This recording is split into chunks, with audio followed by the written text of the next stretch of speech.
Okay, you should be able to hear me now. Like I was saying, welcome to USFC 122. We'll get started very shortly. Evidently, I need to get some audio stuff sorted out, but that won't take very long.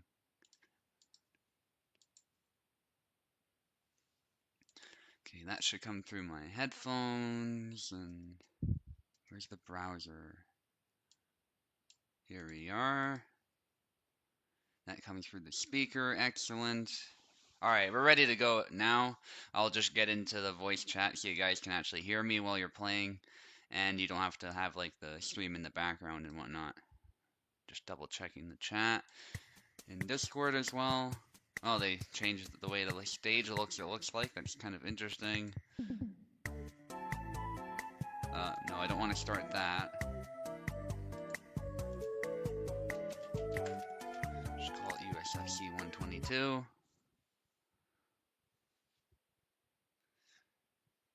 Don't see anybody mentioning any audio problems, so I'll assume there aren't any.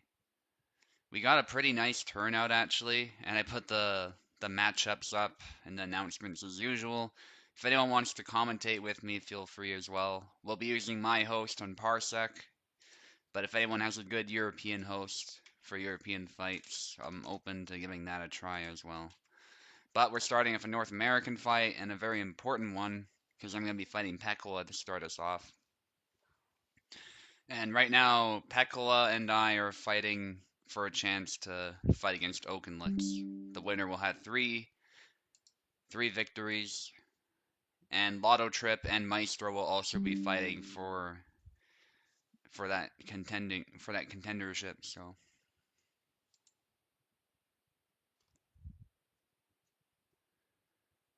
okay, Pekola is here, beautiful. Yes, Lotto Trip will be fighting Lem. Apparently, you guys have been fighting a lot lately. Sorry about that. Apparently, that it just worked out like that again because Lem joined last minute, but that's okay. That's not Lem's fault. He joined when he knew he was ready to go. Igor, you are not fighting right now. In fact, I don't think you've signed up.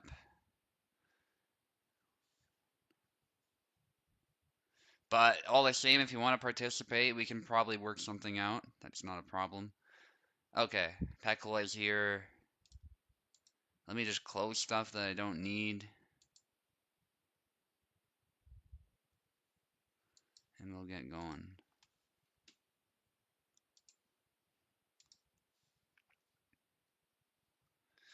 Yes, of course. Yeah, some people will probably be picking Connor. I won't be surprised if that's the case.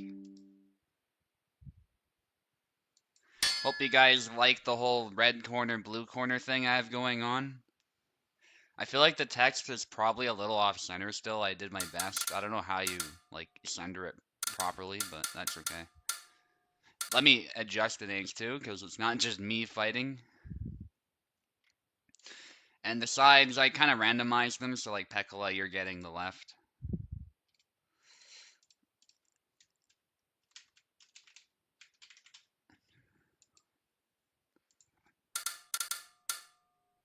I did test it out though, the colors, and they look okay in game, so that's good.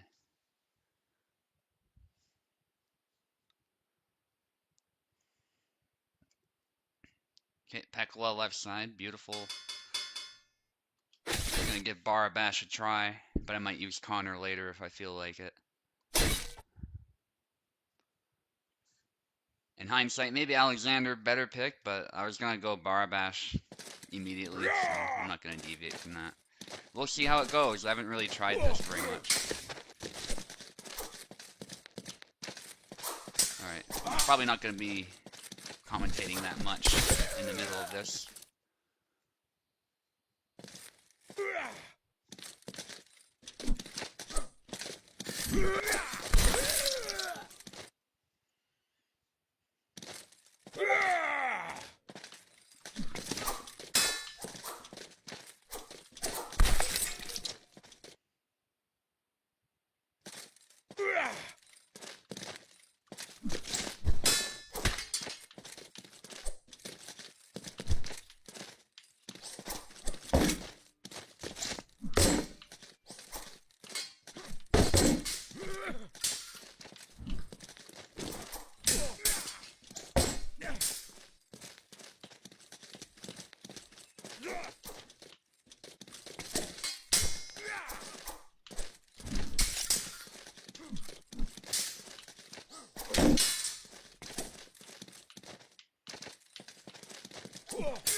Okay, GG Pekola.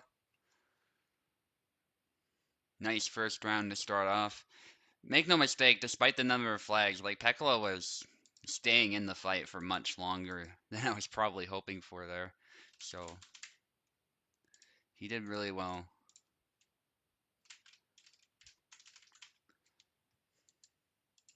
But the speed of Barabash prevailed to start us off.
And a solid win for Pekola right back. That's what I expect from him.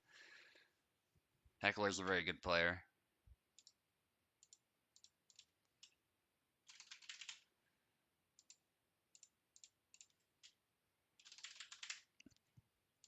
Alright, pressure's on. Push button Pekola, there you go. Do I hear him?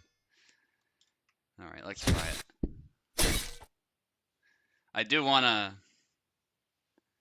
give him a try, because I'm actually quite a fan of the new character, so.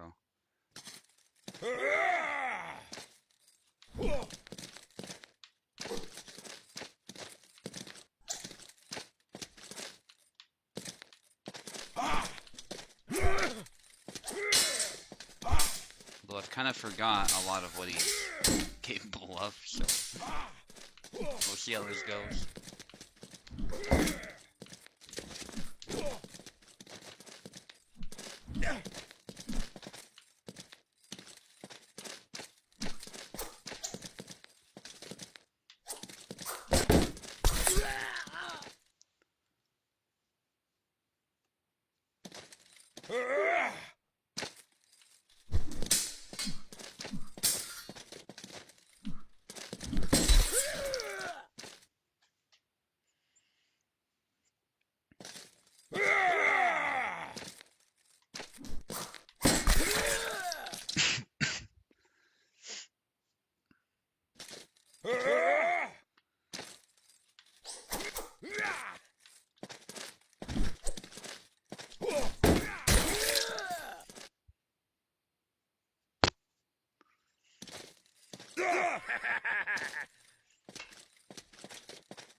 Alright, GG Pekola.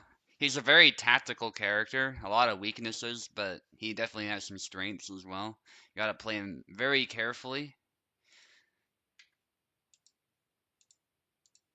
But I think it also showed that we're also like relatively inexperienced with him. Though Pekola did very well too. That's not to take away anything from him. It's just I think we were both trying to get used to him still, which is to be expected. He hasn't been out that long. Alright, is Pekola gonna use someone more meta is the question. I'm gonna use Alex. I don't know who he's picking, but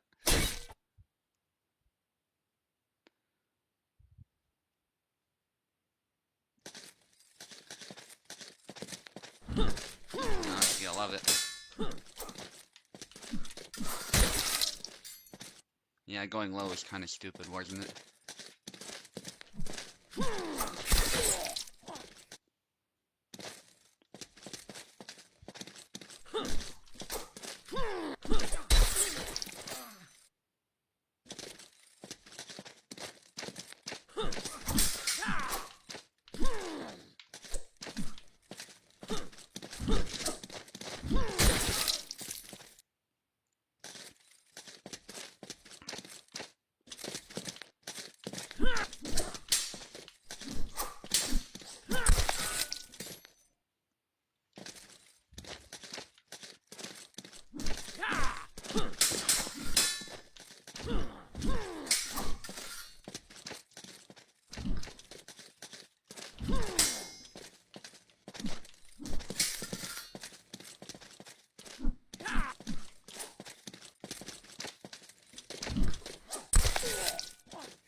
nice, Pekola.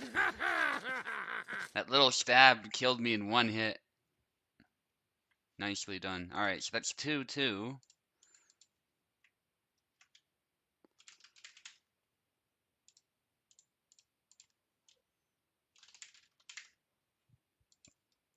Alright, go ahead. We're gonna end this with a bang, hopefully. Oh my gosh.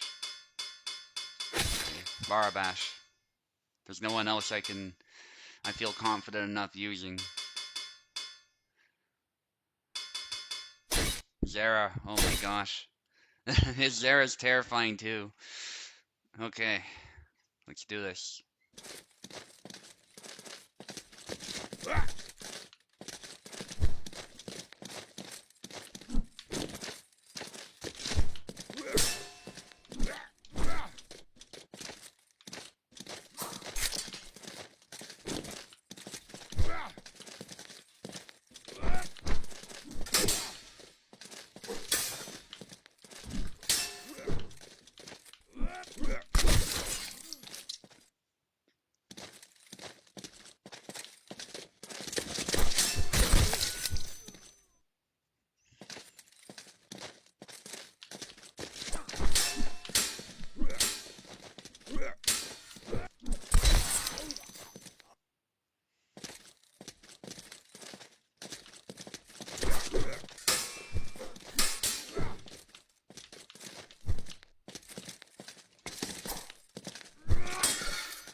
Sometimes you can't tell if Zera's tired or not, so I was a little bit careful there.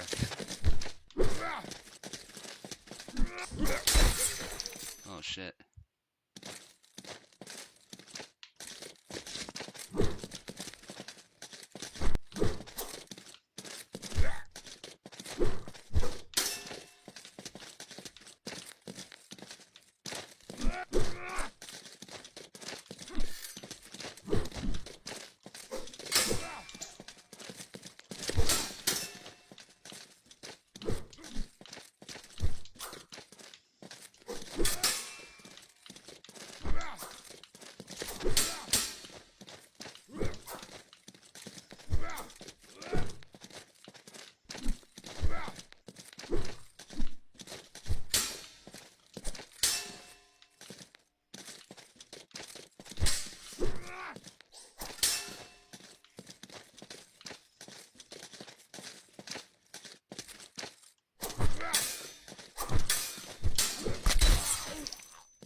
All of that for a double.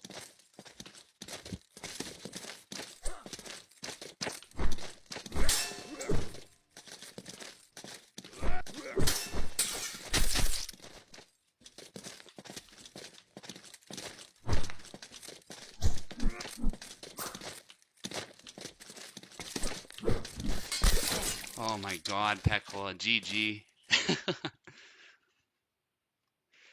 That one round there has to be like the most tension possible without anybody ever being hit. Like we weren't even in real danger because we kept distance, but we were clashing blades so much because we knew that the moment one of us overextended, the other guy was gonna get hit. Wow. Alright, so I won it. My hands are shaking, but I made it. That was the best Zera match I've had, like, in a while. Pekola just makes him so fast somehow, and switches up his speed on the fly. Hey, Eve. And thanks. Anyway, GG.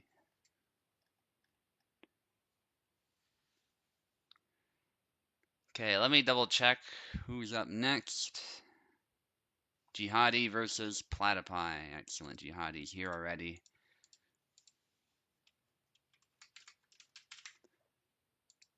The Shield Bearer.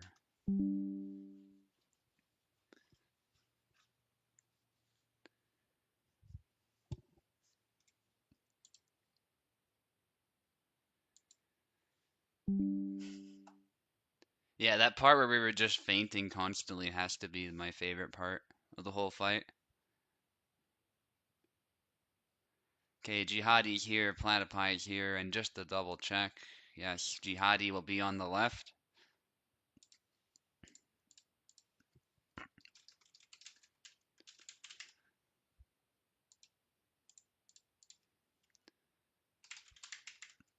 Both of these gentlemen also are North Americans, so they should have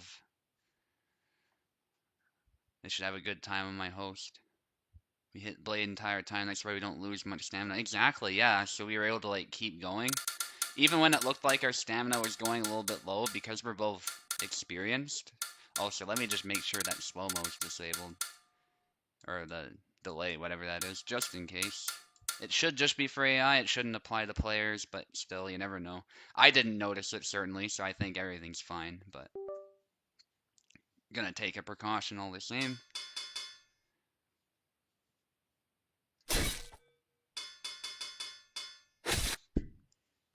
But yeah, Peklar's exactly right. We were clashing swords so much, so the stamina didn't really go down as much as you'd think. And we're both experienced, so we know how to regulate that, even if it does. Okay, so this is a match up between the two shield characters, which will be interesting.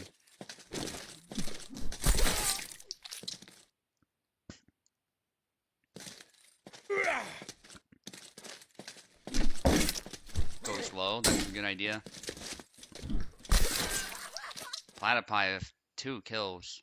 Yeah, so I really like him so far, Eve. I think he's very tactical, and I think he plays more like the other characters, unlike Marina. So he exposes himself more when it makes sense, and you can't just sort of come in swinging and hope to get anywhere.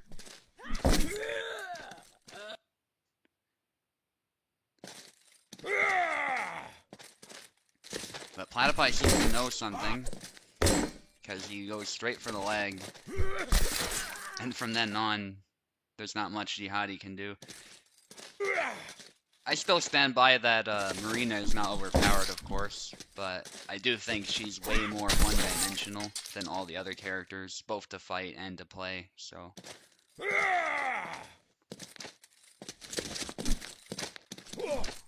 I do hope she gets reworked a little bit so she works more like Connor. Yeah, he's got nothing under that kilt. Tried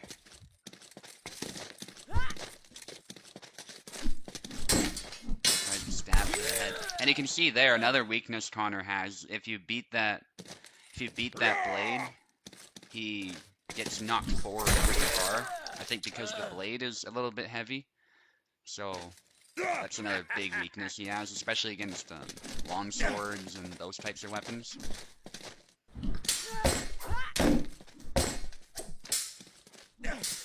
Flash there, then a hit to the head. And like somebody else said, he's definitely more rangy. And Marina is less so. A bit of a clash there, just trying to bash through the shield. Can't quite do that unless you hit the rim, unfortunately. Is it true they were without undies? It's absolutely true, and still is true, actually, if you look at Highland regiments today. In their traditional uniforms, they have nothing there, no undies. In Canada, we actually have more Highlander regiments than the Scottish do. There's some taunting there from Platypi. Bunch of swings, that was a little risky. Yeah, pays for it. Unfortunately, that's probably Marina's most useless move. Because it takes out all of her stamina if she whiffs, and it just exposes you. It's not like, say, Alexander's Whirlwind, where you can cancel or recover or do anything fancy like that with. But I respect Jihadi for trying. Just switching the names, guys, then you can switch.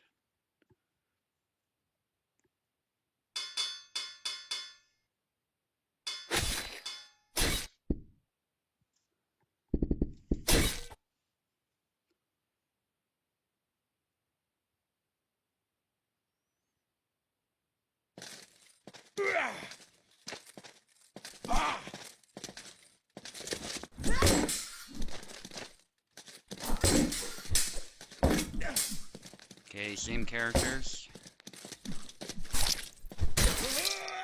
Jihadi getting the first one.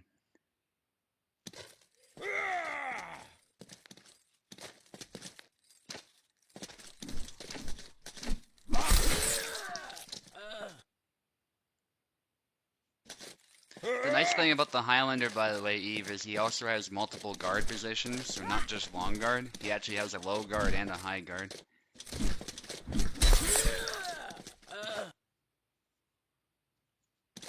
There's a good high guard. High sniping the hand right there.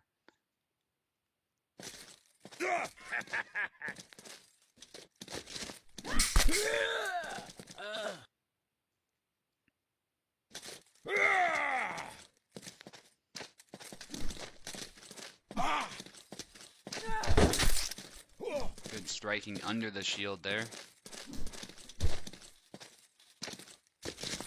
And good shield bash leading to a cut to the head.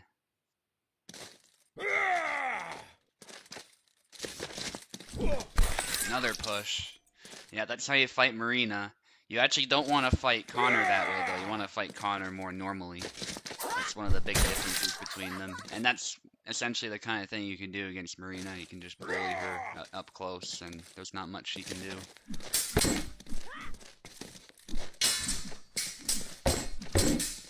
They both strike at their shields. Crazy exchange. There's a nice push, but I think a bit too tired to follow up, or maybe a bug. There's another push, but backed away this time. Side steps.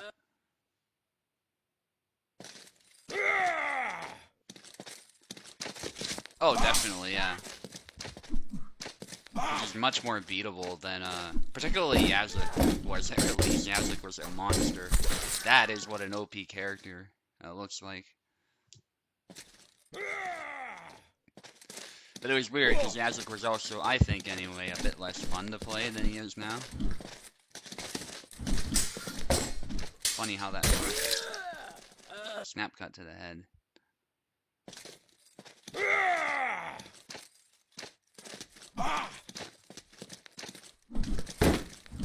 One thing Connor does have here, though, is he has, like, many more options as well. many more thrusts, many more snap cuts, different types of cuts.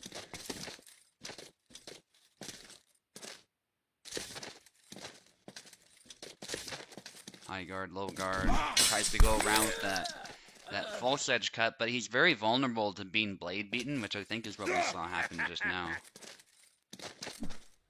You can backdash out of it, but it's much more difficult, I find. You gotta be ready to do it pretty much as soon as it happens.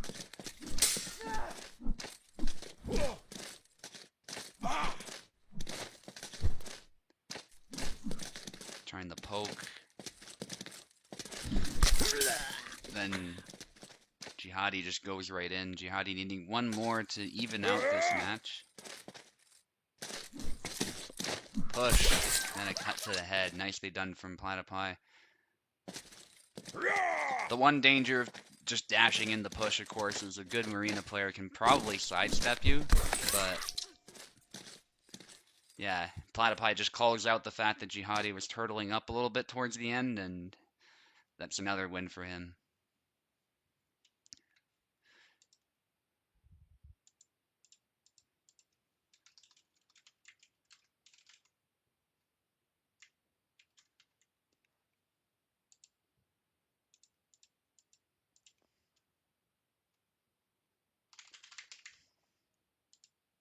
There, it looks better if an I than a 1. It looks like with this font, the 1 causes a weird space or something.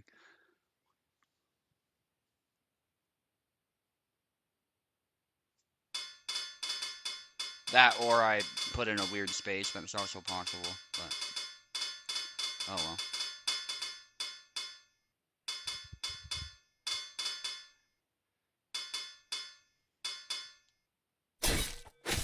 I think the basket is more protective, yeah, because it is very Kalkstein, so.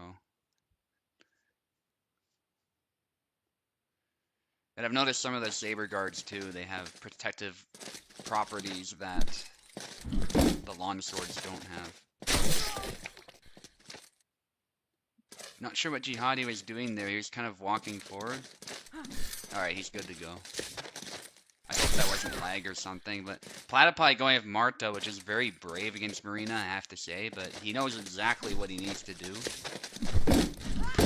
Using the range of the weapon, and if he wants to close in, just pushing her. And that thrust actually does a good job of getting right around the shield. Yeah, it's definitely ballsy, but I think it's also worth noting that Marta is stronger than she used to be, so this matchup is a lot more doable. Like, I would go so far as to say Marta is a viable character now.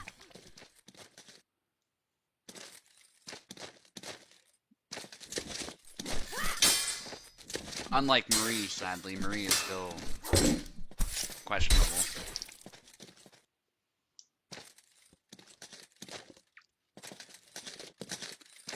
I won Chernobyl, but it was a very close one.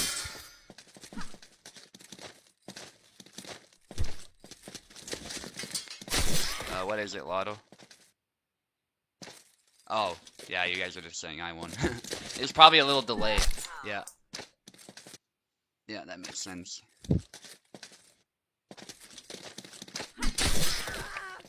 Probably like 10 seconds or so.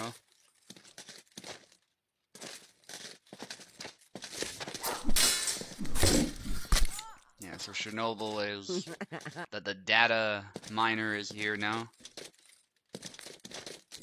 Yes, he is the stats guy.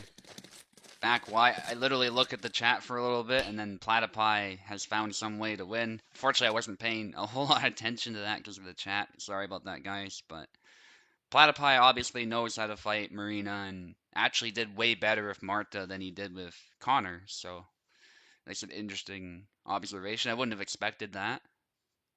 3-0 victory.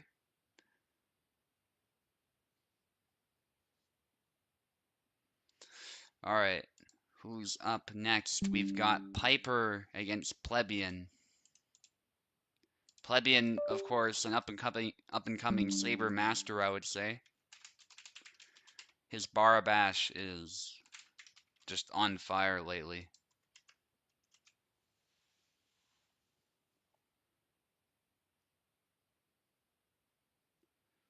Because the Tarja's arms strapped with less range of motion than Marinos, like shown in Lindy Beige video. You gotta rely on distance, dynamic blocking of moves. Yeah, yeah, for sure. The grip of the shields definitely plays a role in how the characters behave. Although Marina's shield, with hers, she can actually adjust how she holds it depending on her personal preference. Usually, there's like rope that you can use to adjust it any way you want. You can arm strap it or center grip it, but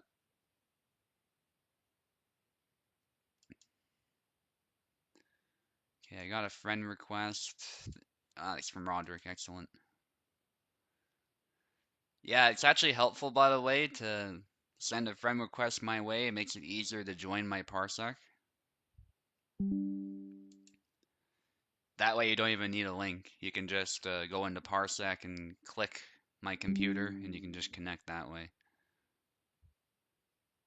Cool, Piper's here, Plebeian is here. Let me just double check the sides. Yeah, Piper's on the left, Plebeian on the right.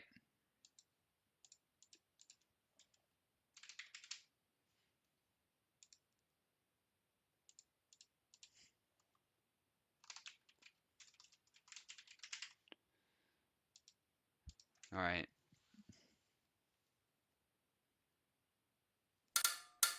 Wish Marina had a shield strapped to the arm as well. I think just make her shield behave like Connor's and you're good to go. I don't even think it's the grip type that necessarily makes her OP. Because actually a center grip, if you think about it, should have more give than Connor's shield. Because you're holding it out instead of bracing it against your arm. Piper on the left, Plebeian on the right.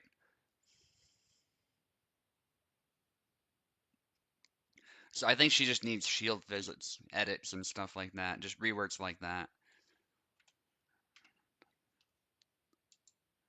Yeah, because center grip has its own disadvantages. It's not like one is better than the other.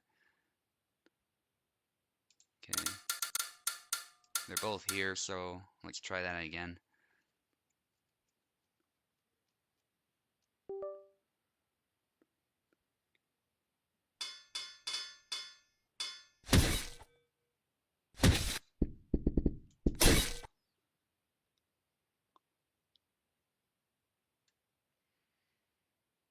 Okay, Piper on the left, Plebeian on the right again. There's a grab from Plebeian. Plebeian knows the plan against Piper. Piper loves to just go in and attack, so grabbing, believe it or not, is a very good option if you know how to time it well. And it just shuts him right down. Especially if he wants to jump, which isn't an uncommon thing. I was holding my breath there as I thought Piper would try a jump as soon as I mentioned the jump, but he didn't. And there he kind of threatened the jump, but he didn't. I love it. Just the mind games from Piper, along with the commentary, because there's a meme that he always jumps when you mention the word jump. But no, it seems like he's playing to win here. So, we're not seeing any of that. There's a jump, but it doesn't work. Yeah, Zera's been performing well lately. It's not that he's had any changes that I'm aware of, I don't think. It's just his blade has more presence for some reason. Some physics change has helped him out a little bit.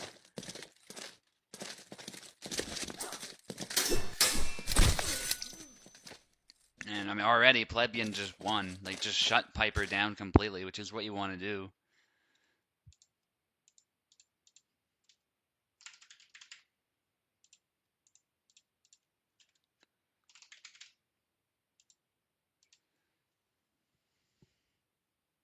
Pleb's been grinding Ozera. You bet. Like, he was also practicing a lot against Connor to prepare for fighting against him. No skeletons, please. I don't think that's what you wanted anyway. There you go. You want that skin, don't you? Yeah, that's the badass one.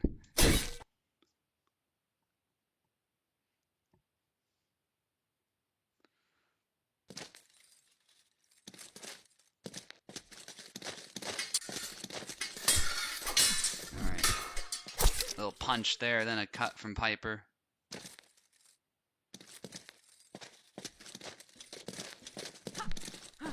Yeah, Piper's pretty good with Marta as well, and we see Plebeian switching to Barabash, probably a strategic pick to counter Marta. But actually, Piper getting a push again. Piper's pretty good at mixing it up and pushing as well. And Marta actually has a really nice push herself. And like I was saying earlier, Marta, I think, is a viable character now, despite being at a disadvantage against Barabash, although it's not really evident right now. Those cuts to the dome are also killing, not just the thrusts.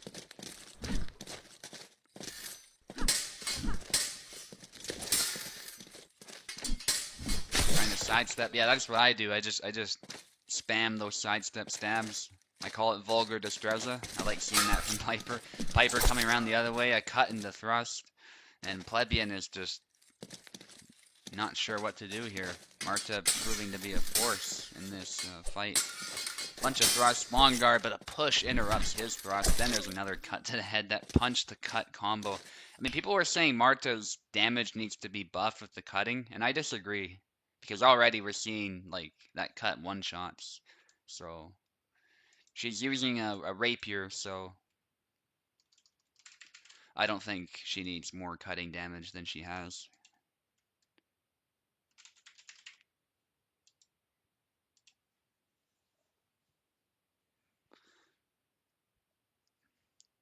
If the rapier cut hits the body or the leg, it shouldn't kill.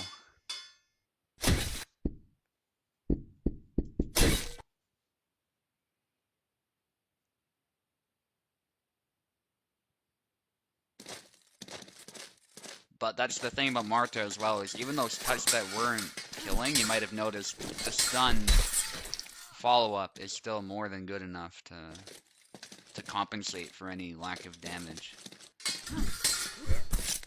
There's a thrust, windmill.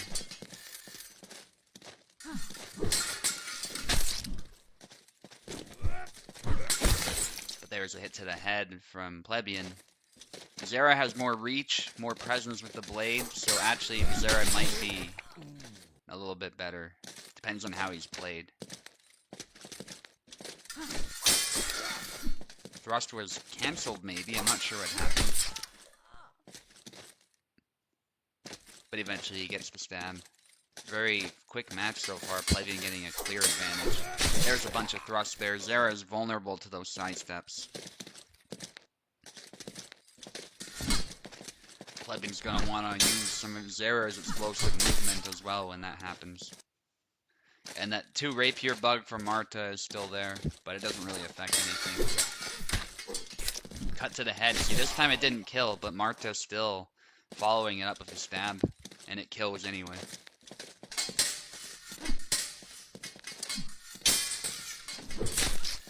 Barrage of attacks from Piper, but it doesn't quite pan out as he was hoping. Plebeian maintaining a solid advantage after that. Windmill attack, but the thrust after the push, parrying the cut, nicely done. Hitting with the Saron so that cut just couldn't back through. The thrust is parried there. Very nimble point with Marta, but that stab again proving very effective as a counter thrust. And Piper really needs to be careful now. Tries to beat the blade, he cuts above the blade, but goes for the back wide, baiting in an attack.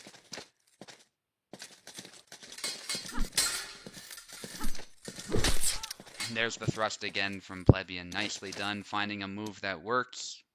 And now Plebeian just needs one more.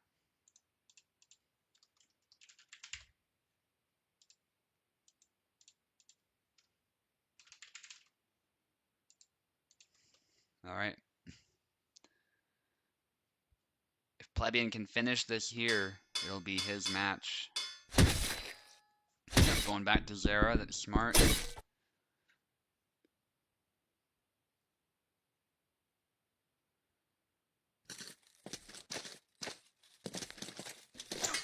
Goes low, doesn't land. Piper just going in, then the back Y.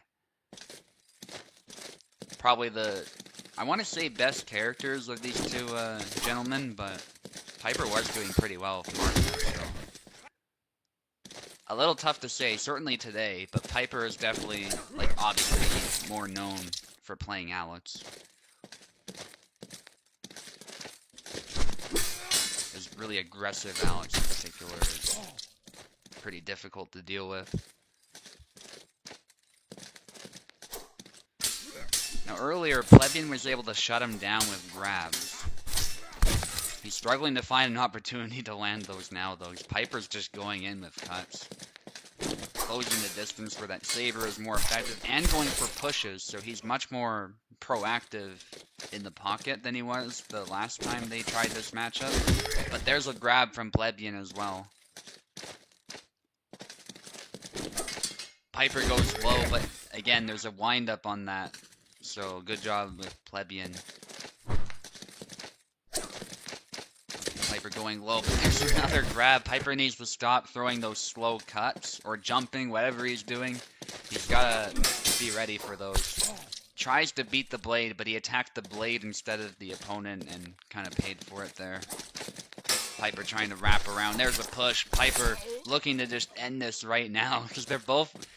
Piper likes pushing, and Plebeian likes grabbing, is essentially the story of this fight. And Piper tried to take advantage of that, but there was a bit of a push bug, and I think he gets a well-deserved kill there after that weird exchange there. And it's 2-2. We're not done yet.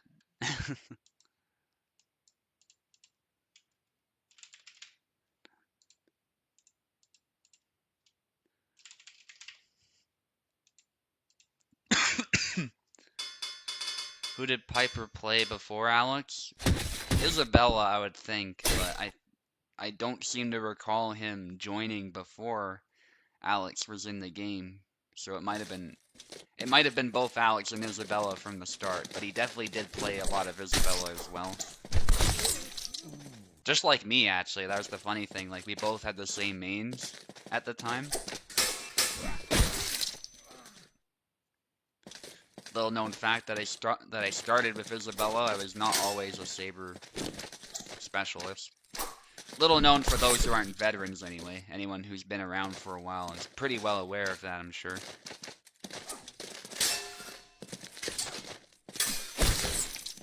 Big upward cut from Plebeian. This is going to be potentially a very quick fight.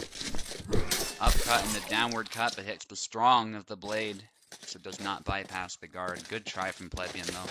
If he was a little bit more to the side, I think that would have gone through. And there's the push again. It's basically, they're not afraid to get right in the pocket and just end the fight instantly. Good use of the upward cut there into the downward cut. This time it worked. From Plebeian. Down forward wide. There's the jump. Finally, Piper has started jumping. Back wise. Oh, goodness. Yeah, using the back wide a little bit too much there, I think. Good retreat attacks. Nice exchange between both of them. Piper exposing himself, but Plebeian wasn't quite ready to punish it, which is understandable. He probably didn't expect such a wide cut out of measure. He's trying to just maintain his defense and counter Piper cleanly, but that's not really panning out right now. Piper is just dominating this round. Oh, the push! Oh, some feinting from Piper. What was that? He, like, canceled the feint. Because I didn't see anything close to Alexander's feint there, but I saw the effect. There's a thrust, and it does not hit. It goes around because Piper sidestepped, which is a common problem that Zera has. And Piper managing to get a very convincing win in the end.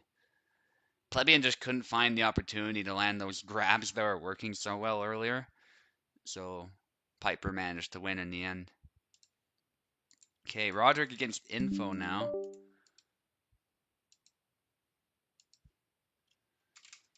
Yeah, it was quite a match. It was a fight with swords rather than a sword fight, I would say. But what can I say? Oh yes, Igor, did you want to fight, by the way? Because you did try joining earlier.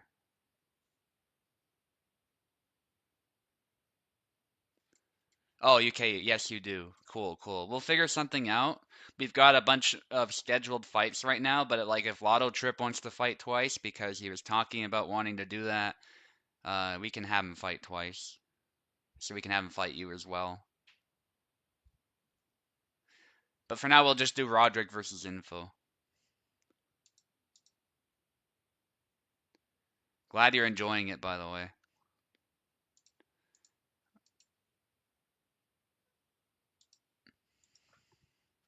Okay, I pinged them already. That's good. Toasted hoping for some Scottish gameplay before the event started, it looks like.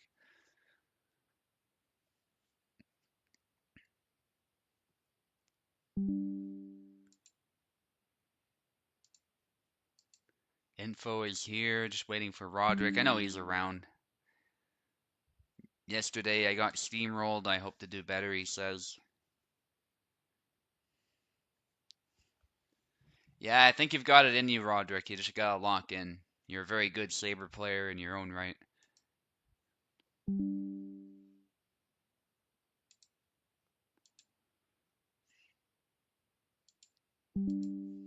Okay, Roderick needs keyboard. Roderick will take the left. Info will take the right.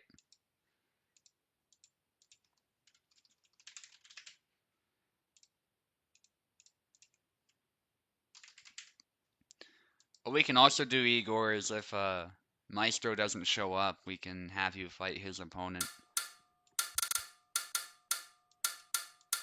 Yeah, we've definitely got options.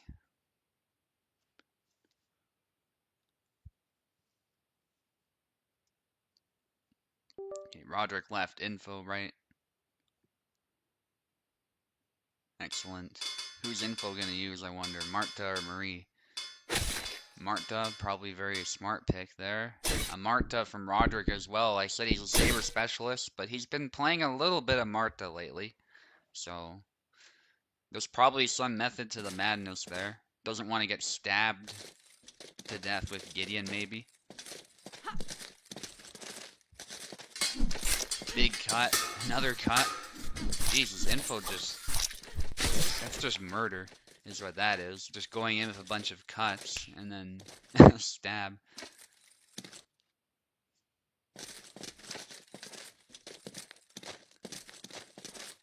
Blade away. Info just being very sassy right now. And Roderick is staying calm. Well, I said that. He goes in for... He kind of dashes in there, and then snipes the head. Is Info paying a little bit for that? For that showboating?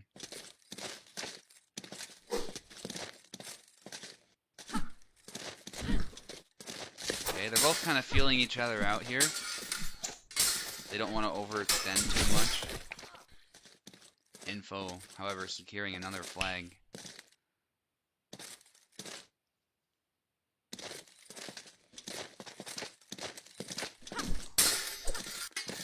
Bit of a clashing of swords. Not much happening. Big cut from Info. Info goes in. Roderick on the defensive. Some feints there. Roderick stabbing at a measure a couple of times trying to catch Info.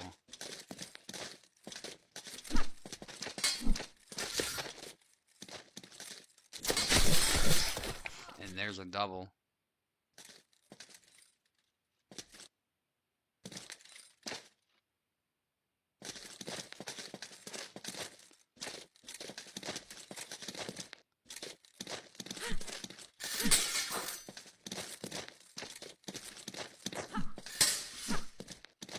Blade beat attempts.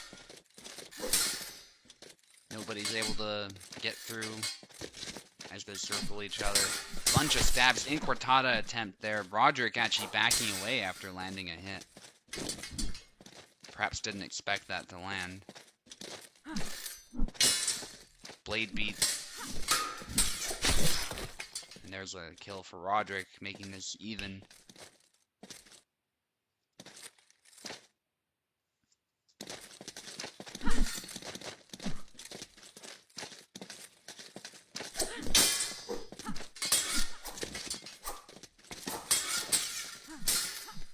Clashing of swords there.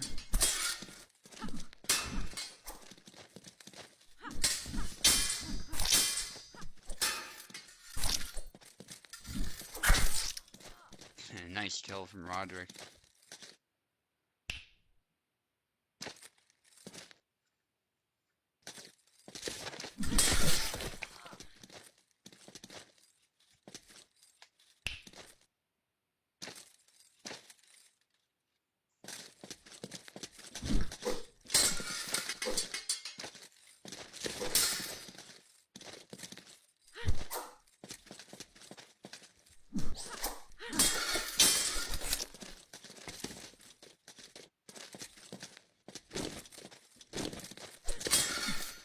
Cortada. They both drawn a little bit of blood here. Roderick tries to go in. Push bug, probably another push bug, or they just didn't follow it up. And there's a stab from Roderick as they both reassess. Info getting the worst end of that exchange. In Cortada attempt often doesn't pan out for her. You want to go for those, yeah, those quick lunges. I find.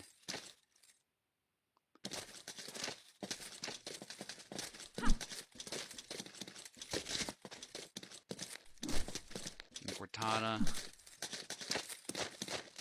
Info still determined to make that move work, going for a cut.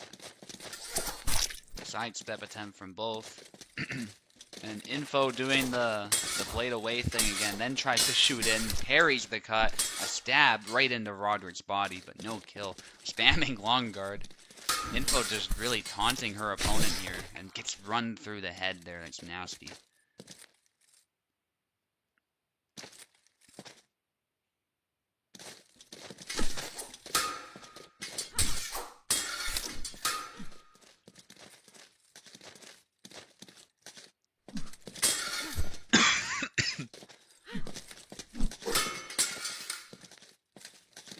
Clashing of swords again.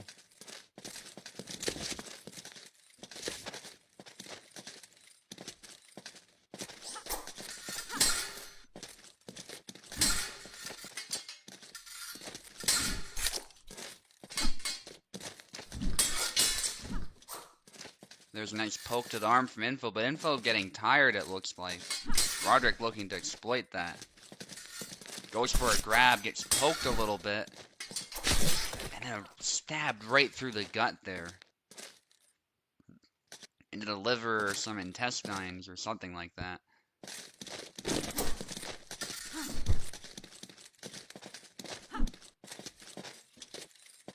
A lot of juicy stuff there that can get hit. There's a stab to the arm. A stab to the arm from both fighters. Although maybe Info's was a little bit more convincing. Big cut, then a stab right through the side of the face there. Almost into the neck region. Definitely some arteries there. And a cut to the arm, but doesn't beat the blade. Actually hits the arm, which results in her being run through by Roderick.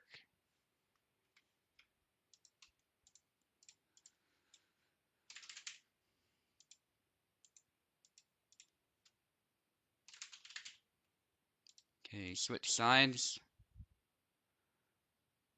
Yeah, there you go.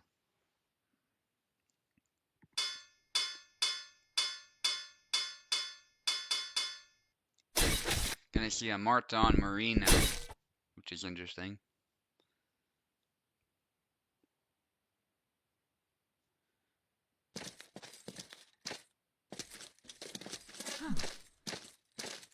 High guard from Info. Then low guard, long guard, switching guards. Back to neutral to meet those cuts, which is smart. Spending a lot of stamina there, Roderick, but comes out on top there when they both stab each other, because Info's was just a little poke. Roderick's had penetrated much deeper. Whoa, nice exchange between these two, beating the blade and parrying each other. It's like they're playing sabers right now.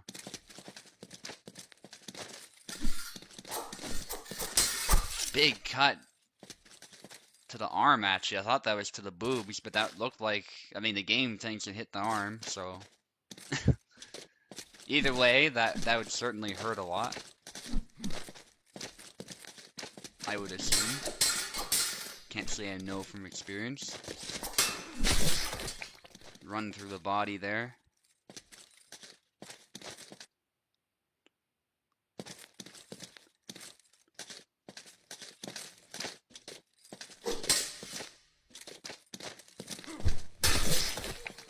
Good stab there from Roderick. Nah, that's not the worst move in the game. The worst move is probably like Alexander's feint or the barrage of cuts that Marina does. One of those, like something that just never works like that. It's probably not very good though. I'll grant you that. I mean, I just think the fact it can one-shot kill and the fact that it's aimed at the head probably helps it a little bit compared to some moves.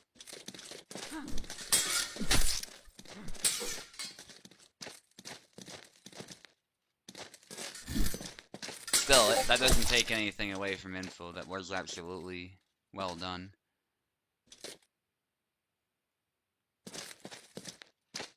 Revenge thing. Slow as hell, always get caught. Not sure which one you're talking about, but there's definitely, yeah, they definitely do have some questionable moves.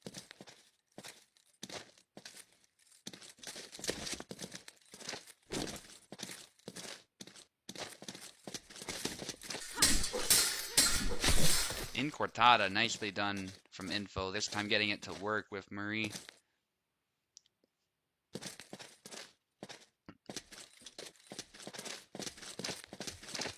Going for long guard.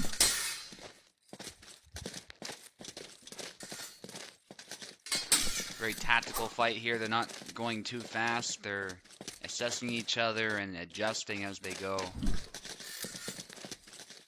It's really how you want to fight with rapiers. You don't want to get too close. You don't want to make the fight messy. In practice, it often ends up messy anyway because fighting's ugly, but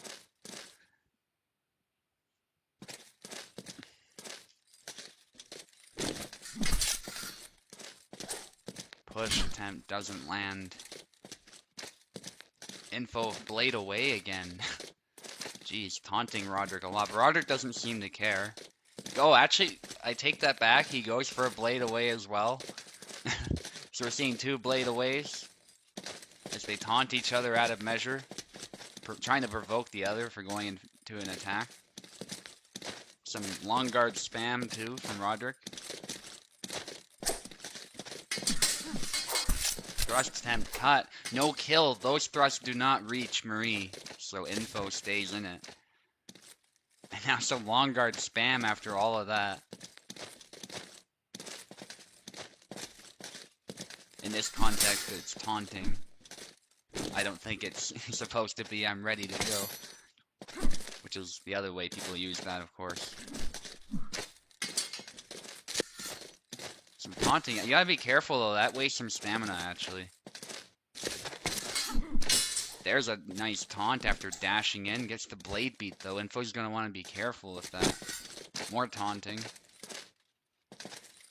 Both fighters kind of refusing to engage, but make no mistake, it might not be as evident to people watching, but there is tension there. Because they know, as soon as stuff like this happens, like somebody's gonna go down pretty quickly.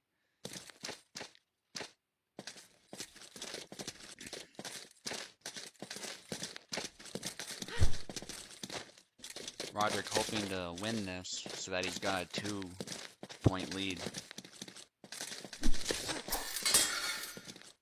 Thrust attempt to the head doesn't land. Counter thrust, nicely aimed, I would say, by info, but the distancing wasn't quite right. There's a stab to the not the arm, but the wrist actually. Very accurate thrust there from Marta, which is one of her strengths. Thrust attempt. Now he's got to keep going, and he did. That was Roderick's chance, and he took it. Excellent.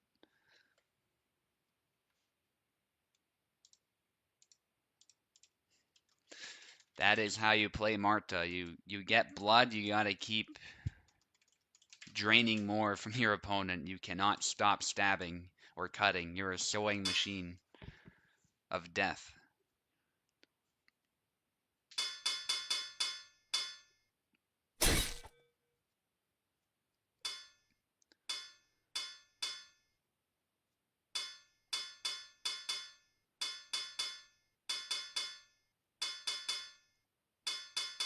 Okay, Roderick goes straight for Samuel actually, and Info is not sure which rapier she wants to pick, just that she wants to play a rapier. Marta's probably the pick I would go with.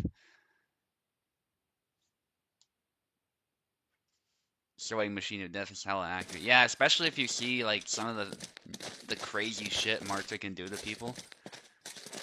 Like, even if the point misses and you get a little bit of blood, you can stun your opponent, and then you can just circle all the way around your opponent, just landing stab after stab.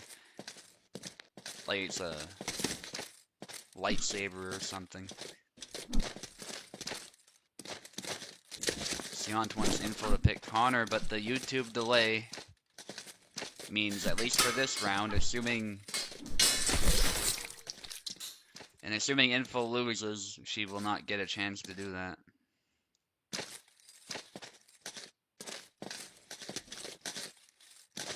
Still Info with the guard switches there, trying to provoke her opponent. And Roderick is he's really staying composed here. I gotta give him credit. Where credit is due. But the problem with staying out of your own range is that just gives Info more chances to stab you, I would say. You just gotta be a little bit careful of that type of strategy. Especially when the rapier is not really overextending so much as attacking you within their measure. There's a stab attempt, but I would say it was a little bit mistimed there, maybe. Roderick actually not doing as good with the saber, which maybe is why he went for the rapier at first. Probably should have stuck with it. But maybe he didn't like how that fight went despite winning, which is totally understandable. Stabs from Info. Roderick with a big cut, but Info just backs away. Tries to dip under. There's those stabs. Incretata nearly hitting the face. Big cuts from Roderick. Again, Info just doing a really good job of maintaining distance, making it difficult for Roderick to close in, but he does need to find a chance to do so if he wants any chance of winning this. There's the stab. This time it finds its mark. Yeah, he looks a little uncomfortable, I would agree. Maybe he's getting more comfortable now, though. I feel like he's getting his rhythm back with Samuel. Oh, goes for a dash or a lunge, something like that, and ends up moving into the point. Info's running out of ring space, yeah. Yeah, she was in that flag. High guard cut, taking the hand off. This time it works. With a lot of characters, high guard is a good idea. With Samuel, you gotta be a little bit more careful of spacing, but it's definitely still something that can work. Long guard cut there. Yeah, those side steps here are so accurate. More retreat stabs. Yeah, Marta's very good with those as well. Makes it very difficult for some characters to close. High guard there, but hits the strong of the blade. High guard again hits the bull, which is the toughest part of the rapier's defense, so it doesn't work.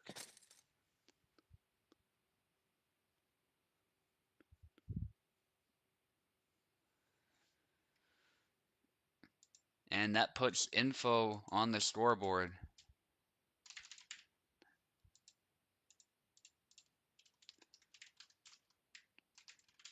So let's see what Roderick does this time.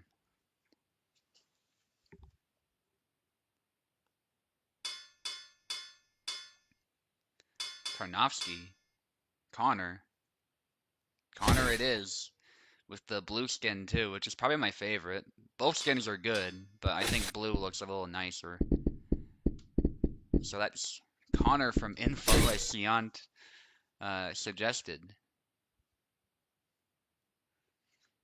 And Roderick goes with Gideon. Really curious to see how this one will go. I haven't really seen this matchup before. So I think everybody here is in unfamiliar territory one way or another. Some taunting, some cuts. They're kind of testing each other right now again. Which, especially because Connor is in play, that makes total sense. We're all in one way or another unfamiliar with Connor. So, Jesus, Gideon's HP, the tired swing misses. Info managing to recover. That was actually crazy. A little iffy for Connor. I could see that because Connor does not like having his blade beat, and he has less HP. So in the pocket, Gideon just tends to dominate there. And we even saw that in that matchup there, in that fight that Connor won, I think, because Gideon just tanked a bunch of those hits and nearly won with that tired swing.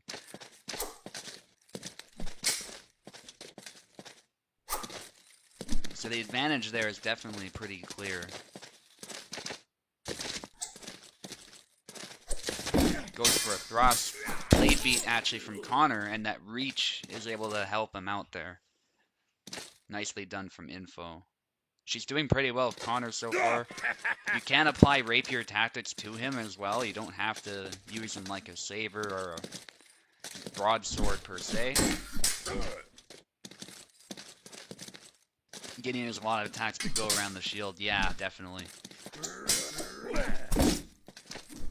But if you're too far away, it's not going to be that helpful, of course. And that was a leg attack combination there from Info. Roderick, not sure what to do now. Info doing a good job with that reach. Looking for a blade beat, maybe a chop. There you go, gets around. Actually gets past the rim of the shield too. Just like Siant was saying. Low guard, leg sweep. I cannot speak for some reason. Don't know why sweep is such a hard word, but yeah, definitely a good move. Snap cut there from Info. Something Connor actually struggles with is following up those pushes, I find, with the shield.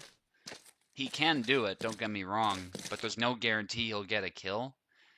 He'll get a hit, certainly, but he doesn't always get a kill. There might be a follow-up I'm not aware of that guarantees one, but pocket fighting's definitely not really Connor's thing.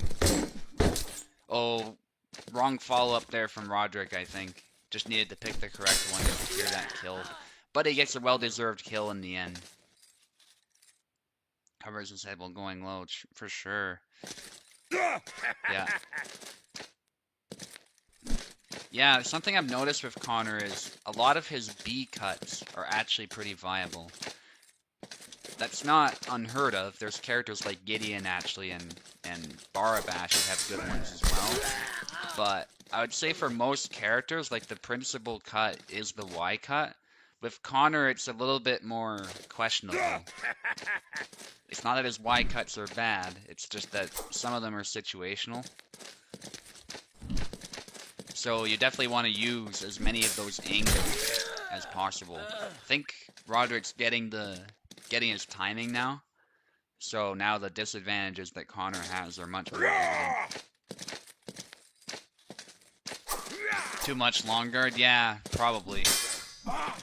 Honestly, Gideon's not going to be stabbing you much, so unless you plan to stab, I feel like long guard is just not a position you want to be in very much. At least not in this matchup. And that thrust actually proving very effective for just sneaking around the guard. Roderick just couldn't find the follow-up in time.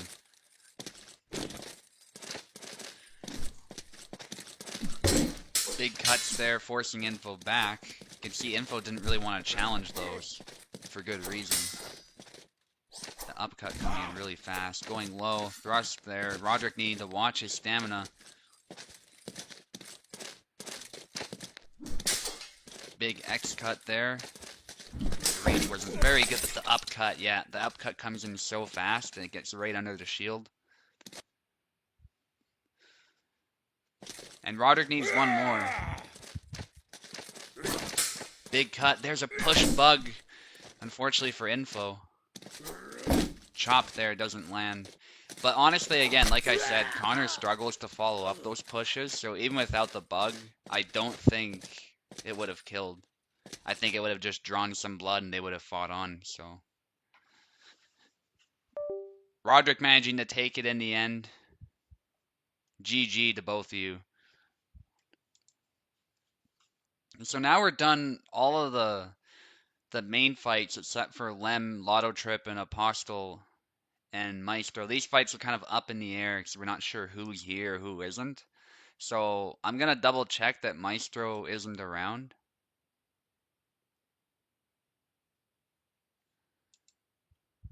Okay, let's... I suspect he's not here. But I'm gonna double check before we do anything.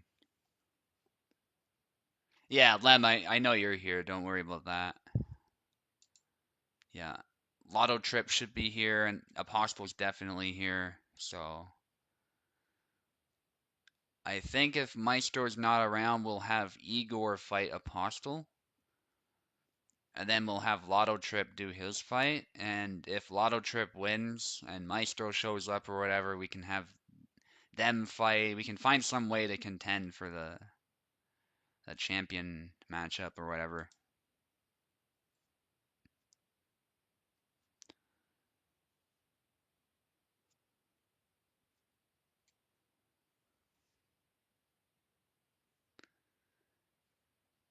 Down forward thrust enough. Yeah, that one's a very good one, actually. Alright. So I don't think Maestro's here. So let's have a Apostle fight against Igor instead.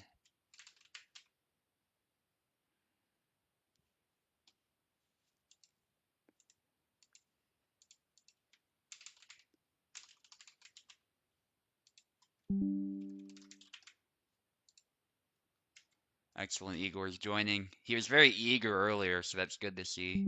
I don't think we've seen him in a competition before, so really excited to see what he brings to the table, what character he uses, all these things. I don't even know because he doesn't have it listed, so that'll be cool to see.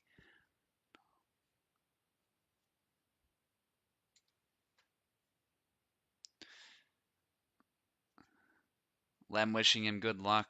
Yeah, and I wish you good luck as well, buddy. Apostle's a pretty tough opponent. You might need it. Unfortunately, there's not... Like, I could have had you fight Lem, I suppose, but...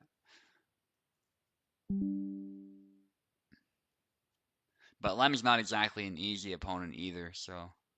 You know, he's been here for a little bit. Okay, Apostle's here, Igor's here. And Apostle, you'll take the left side to start.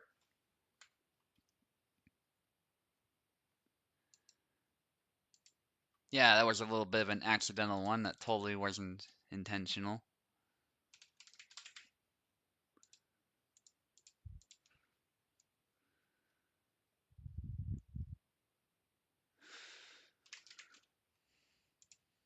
Okay, and let me know if you need keyboard, by the way, Igor. I didn't give you a keyboard, but I can totally give it to you if you need it.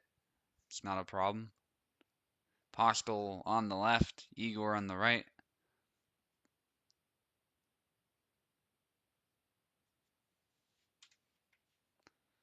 Maybe Apostle needs it too. Controller? Cool. Alright, let's try that again. Sometimes you need to back out. Go back in.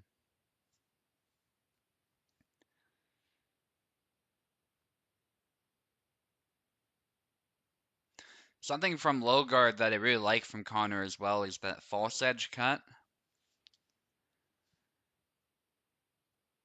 The et slash that he does where he covers himself and comes around with the false edge. I really like that. Especially for a single tempo. Yes, you're on the right. Maybe Apostle needs keyboard, but I'm not sure.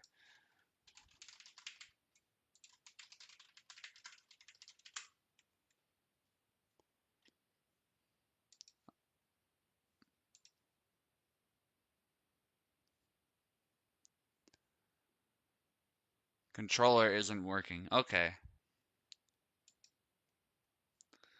I can reset controllers while we're at it, while you're troubleshooting that problem. That might help as well. I don't know.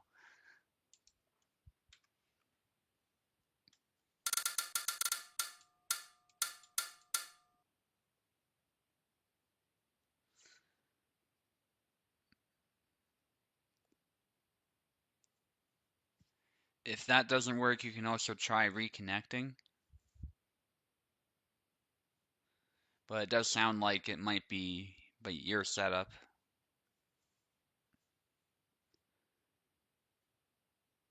Okay. Doesn't look like it's working, unfortunately. Same thing. Yeah, try reconnecting. That's the only thing I can think of.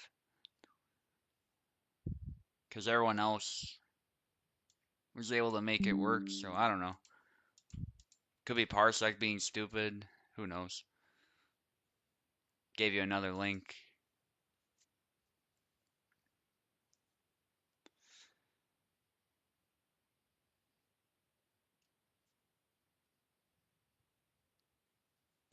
And Igor, you can hang out still. You're good.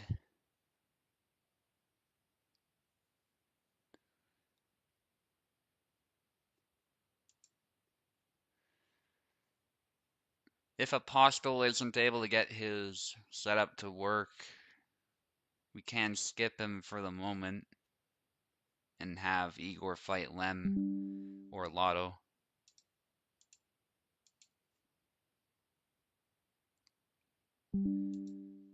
Okay, let's try this one more time. If this doesn't work, I'm not sure. Again, Apostle on the left, Igor on the right.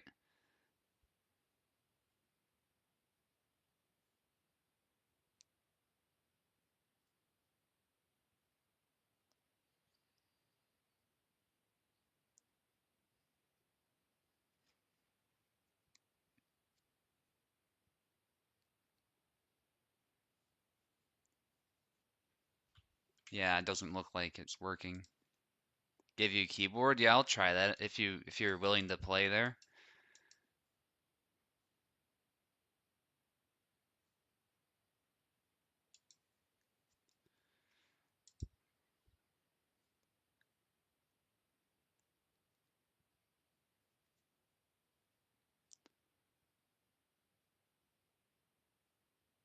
Maybe. Yeah, I see what you mean. Use an emulator before, usually it works without troubles. Alright, let's try that first, then we'll try what Igor suggested.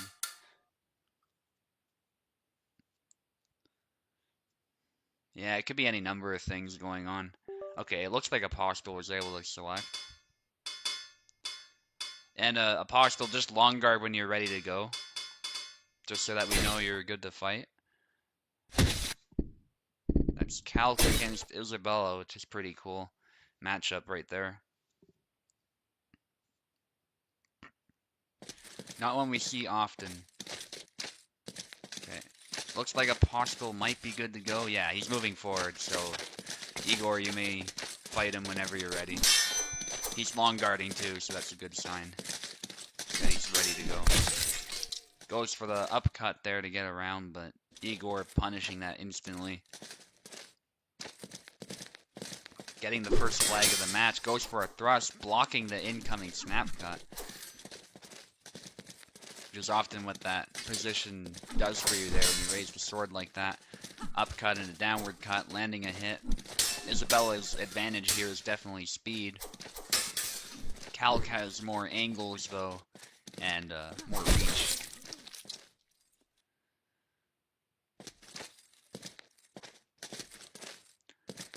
Igor with another kill. Stab there, big cuts there from Apostle, but doesn't quite land.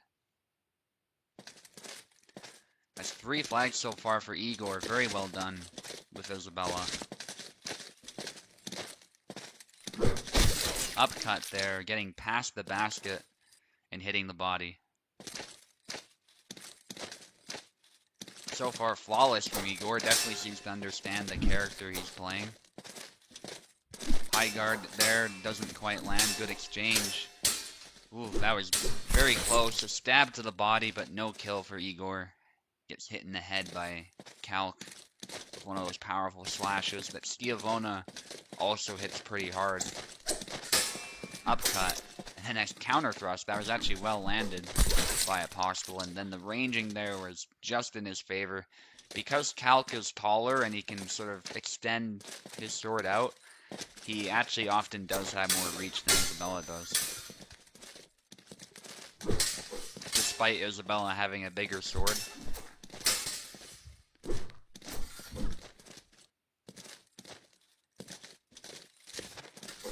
Reassessing there. Good try from Apostle there, trying to get around with that A-cut. Stab attempt gets parried. Nicely done. Apostle getting his rhythm.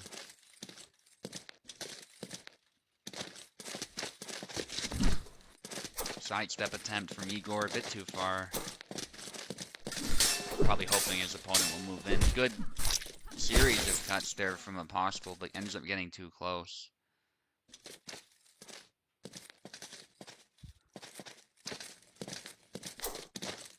The upcut there, trying to punish something if Igor overextended. Some cuts, good exchange. Moving very linearly, I would say, but it's working out well for him so far. There you go, he adjusts just like that. The sidestep A cut into a sidestep Y.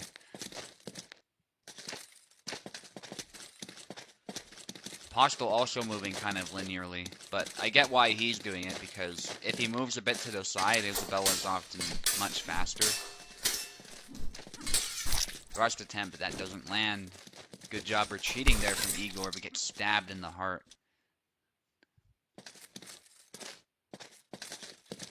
That was a very clean combo. They both touch blades there, and there's a nice double. It's like they're trying to see what the other guy's trying to do. High guard attack, nice parry, goes for a counter thrust, and a nice exchange there. And a sidestep there. This time he times it very well. So Apostle definitely still in the round, especially if his experience. As he adjusts to his opponent, I'm confident he'll be able to figure something out with that.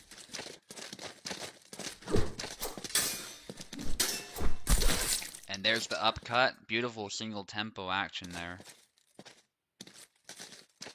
Again, using that reach, sniping the hand, and now it's anybody's round here. Igor kind of turtling up a little bit, because he doesn't want to make a mistake again. Good taunt, and then beats the blade. Isn't able to quite follow it up, though, because his opponent stays solid. And yeah, they're both clashing swords here. Not trying to make any mistakes, but Igor overextending with the high guard cut, and a nice combination from Apostle gives him that win.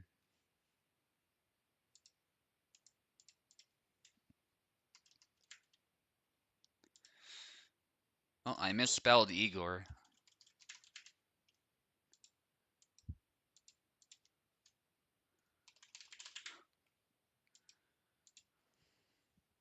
Alright, switch sides, Igor. You can just hold RT.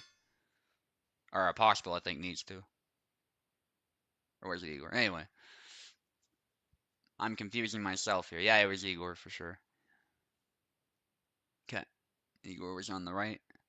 Apostle on the right now.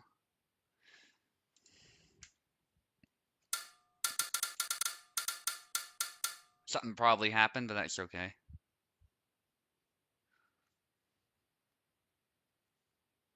Excellent. Igor should be on the left. Apostle should be on the right. Oh, I'll probably had to reconnect. That's okay. Looks like it's working now. Maybe going back to Isabella, maybe trying something else. Don't know what Igor's doing. He goes for Isabella. Apostle going for Tarnovsky, who he's pretty good with.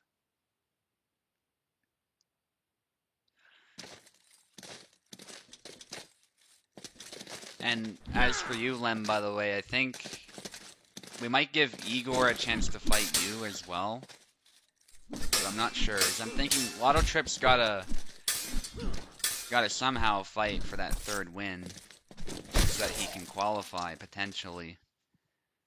So And I know Lotto Trip's eager for some fights, so maybe he'll fight me, and then whoever wins will fight me. Just trying to think of how we'll do this. The nice thing about USFC is it's very adaptable. We can change based on who's available, based on what's going on. Good strike to the leg there from Igor. Again, a nice start for him early on, which is really good to see. You can see that's why Apostle is respecting him now. He understands that his opponent knows the fundamentals at the very least. And very brave low cut there, but it works.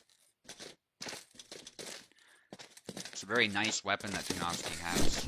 And wide cut as his opponent tries to sidestep. Exactly the cut that he needed to counter that. Well, those were actually fast there from Apostle, kind of scary. Goes for high guard, counter thrust there, beautiful from Apostle. I think his experience is really showing now. Thrust again to the body, but not really a thrusting weapon, so it's not the most effective attack, but, you know, you hit a bunch of times, eventually you'll kill. And the fact that he combos with those as well is, I think, the most dangerous thing about the thrusts. Not so much that they hit for a lot of damage. But they can kill sometimes in one hit as well. Goes low. Good defense, actually, from Igor, but he does hit the thigh, whereas he took a more decisive hit. And that Dusak hits for a lot of damage, actually. It's very heavy, so... Low cut. This time it's not... It doesn't go very favorably for Apostle, like he gets stabbed in the heart. High guard cut. This, again, hitting the thigh there. Leaking a lot of blood, but no kill. Combination, but Igor staying solid.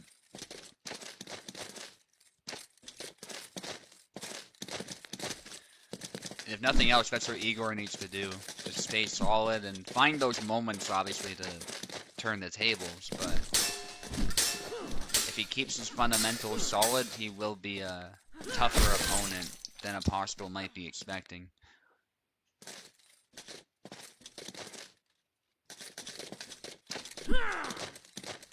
Goes for a low cut out of measure. I think he's trying to provoke his opponent, but his opponent just goes in. I like that from Igor. Finds that moment to strike, to go for that upcut and stab him immediately before he could respond. Very tricky move. Sequence of moves, maybe I should say. And Igor needing one more to make it 1-1. Another very close round, which is really nice to see. Showing us that Isabella is still pretty viable, despite the fact most people tend to prefer sabers lately. And there, nice mix-up, going for the upcut, and then coming down. Yeah, definitely understands the fundamentals.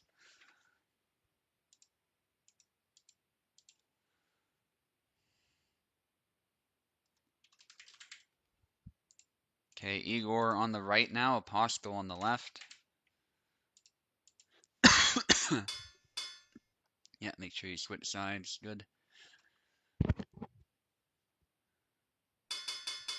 Apostle should be on the right.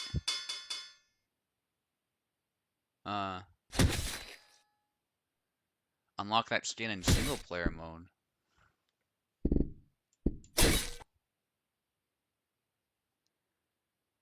How do you unlock that in single player mode? I wonder. Is there some story I'm not aware of? Or do I need to unlock that castle map? I don't think I have it unlocked, actually. I didn't bother to go buy it, but I can totally do that. Okay, so Apostle going with Connor here. I was about to call him Shield Guy. Momentarily forgot his name. But Igor sticking with Isabella. I love that red skin that's in that basket too. It's my favorite color for the basket hilts. I think you just need to unlock it in regular mode. Okay. So like you just pay for it. Yeah.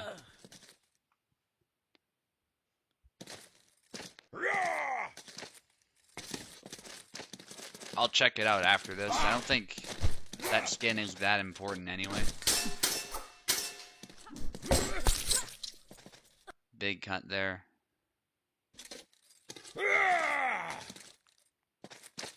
In a regular way, yeah. Okay.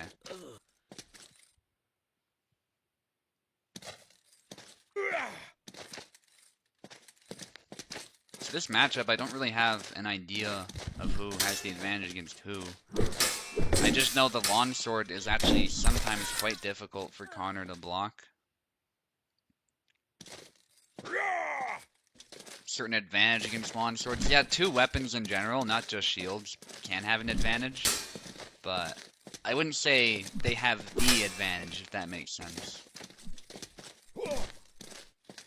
There's some things that longswords have, like leverage, speed, and obviously in armor also there's an advantage to having a two-handed weapon, but yeah.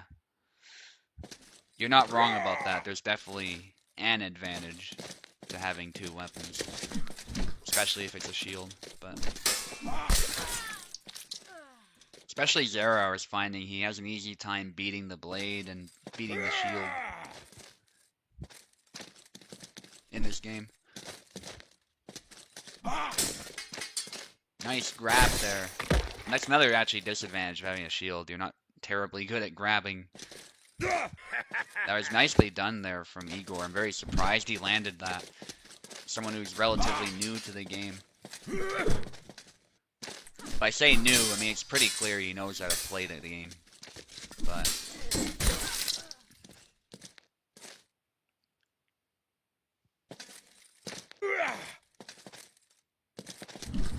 high guard, and then a stab to the arm, resulting in a double, as often happens with high guard, unfortunately.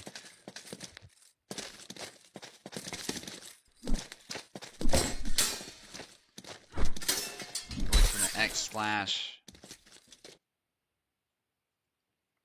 Apostle needing one more here to secure it. Stab out of measure, trying to provoke a little bit of taunt. There's the A splash from Igor.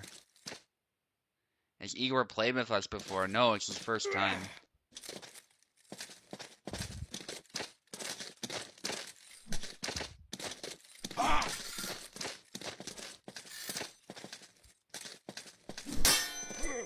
Don't know how long he's played the game though, because he might have been playing it for a while before he joined us.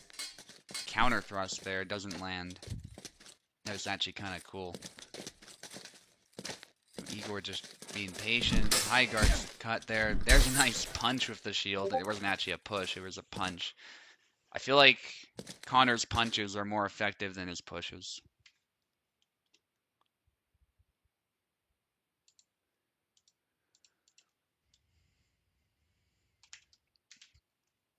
So Apostle looking to secure it now. Good character switch, probably to a character that Igor is not used to fighting. Most people are not used to fighting him yet, so that's not an Igor only thing, but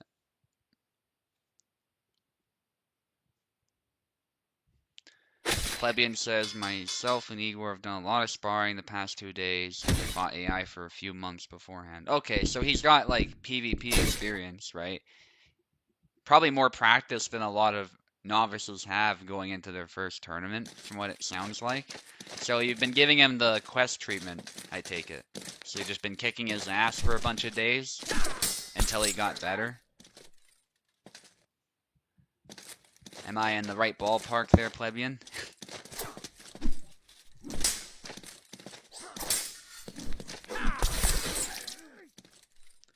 The sort of, if you've watched the anime Bleach, how they train oftentimes, it's like they do a couple days, but they train like the entirety of those days, so you get a bunch of hours of training.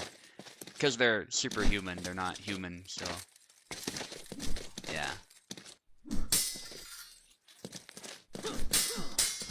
That makes sense. Training montage, yeah, exactly, yeah. I mean, that's how I do it too, oftentimes, so, I mean, it works. As long as they're having fun while they're doing it. I think there comes a point where you're just, if they're too frustrated, it doesn't work. But if they're enjoying their time getting beaten up, then at some point they learn. Comes around there, Apostle. Nicely done.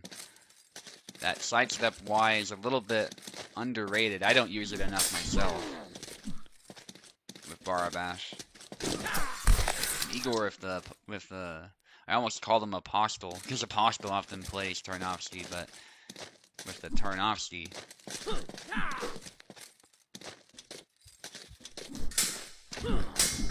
Big cuts there, but yeah, a little bit predictable maybe, but that was still very good on Apostle being patient, waiting for that second cut instead of just trying to counter the first one.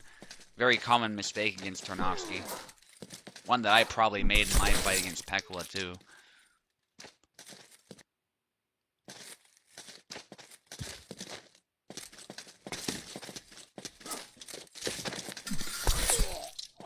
Nice punish there. So Apostle's experience, I think, is now allowing him to really take control, but Igor has been putting up quite a fight, particularly with Isabella. Goes low, good leg void, but Igor doesn't go for a slash. Not sure if it would have landed anyway, to be fair. That was a pretty far leg void, and that's a nice double for Igor.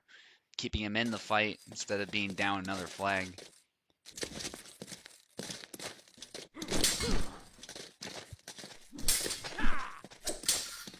But doubles don't really get him anywhere either. It's kind of, we're back to square one, so gotta make sure he wins some of these engagements. And there he does win one despite that big cut. He manages to tank it. Tarnowski is pretty durable. He's got some good damage. And that's a double.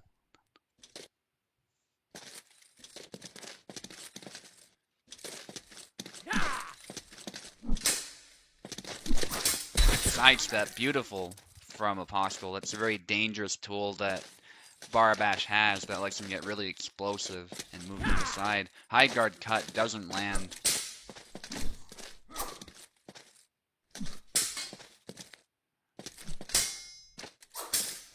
Upcut.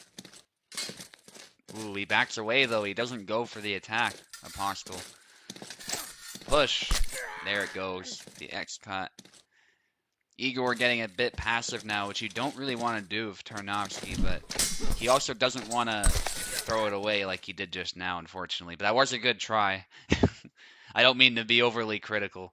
Tarnowski is pretty tough to use, and Barabash is way faster, so it can be tough. Apostle taking it, though, very convincingly. Nicely done from him. Okay.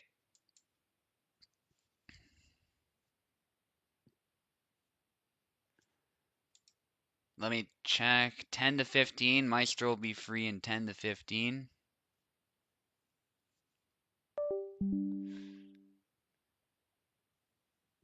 So, Lotto Trip, did you still want to fight twice?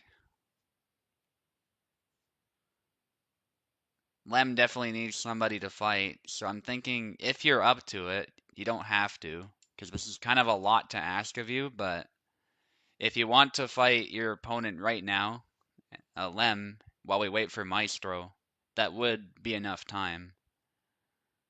So Lem's definitely up for it, but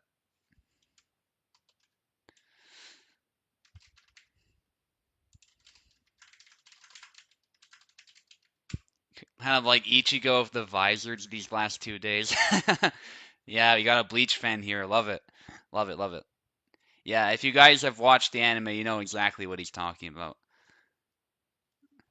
Yeah.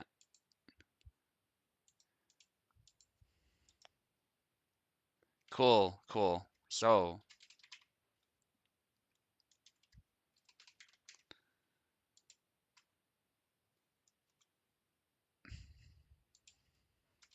oh, Koala wants to scrap with somebody.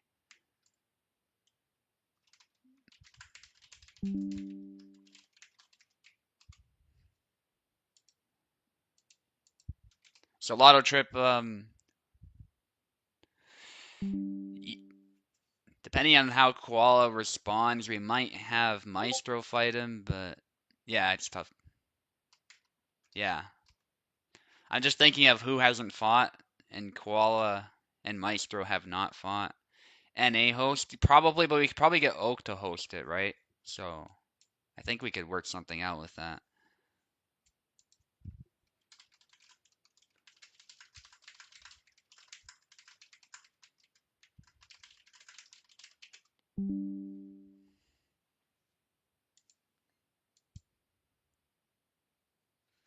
I know Oaks is good. There might be somebody else. With BK. Yeah, yeah. It's fine. I don't mind. Okay. Yeah, my host is pretty stable. Just let me know if something goes wrong with it. It looks like everybody's been doing fine with it so far. But okay, Lem will be on the left, Lotto Trip will be on the right. So Lotto Trip is obviously looking to win this one because if he doesn't, he will not be a contender to fight Oak. At this point, I'm the only contender, but that can change very quickly because Lotto will then get 3 if he wins. Maestro will also get 3 if he wins, and he is looking to participate, so that's another contender at least. We'll just see if there will be 3 of them now.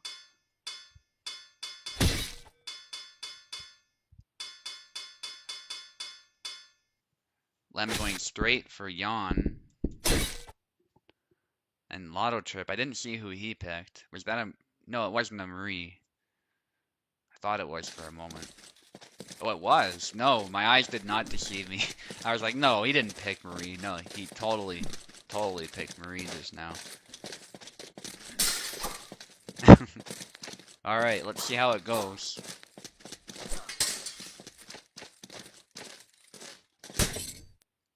No, a pause. Maybe Lem is having some lag. Just long guard when you're ready to go. Don't attack right away, guys. Looks like Lotto's good. Is Lem good, though? That's the question. Alright. Trading thrust now. Chop there. Very good move in this matchup. Corkscrew, they both hit each other a little bit. Kick and upcut. No kill, though, amazingly. But, yeah, his opponent's tired. Goes for the push, gets a push bug, and... Oh, that's such an unfortunate double. Because Lem totally deserved that, I think. But... Well, we're back to square one. At least he didn't lose that. Good blade binding from both of them. Just going for corkscrews, going for stabs. Double lunge. Could have probably punished that, actually, if he stood his ground and did a chop or something. But easier said than done when your opponent seems to be bypassing. Oh, ducks under with that lunge, and it's a double again. That was crazy right there. That Inquartada just missing. Another stab. Low stab to the head. That was an amazing combination from Lotto Trip. Going for a dash. There's the corkscrew. There's the Maestro special, though, which doesn't have a lot of range. Probably not the best counter, but, you know, he's trying to kill his opponent. I don't blame him for going for that one. It's just the easiest one to try doing. It's just a YY. YX is probably what is most optimal, but, you know, when you're panicking and you just want to kill your opponent right there, it's easy to see why he did YY. And there's a sidestep thrust from Lotto Trip. Neutral Y too, but again, you're trying to move forward, so it's like, yeah, doing a neutral cut is easier said than done. So far, very impressive Marie from Lotto Trip. I'm very surprised.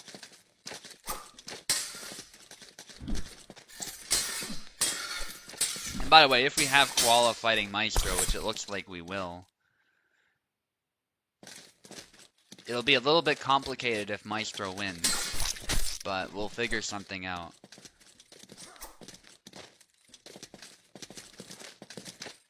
If Maestro doesn't win, I'll just fight Lotto Trip, assuming Lotto Trip wins here.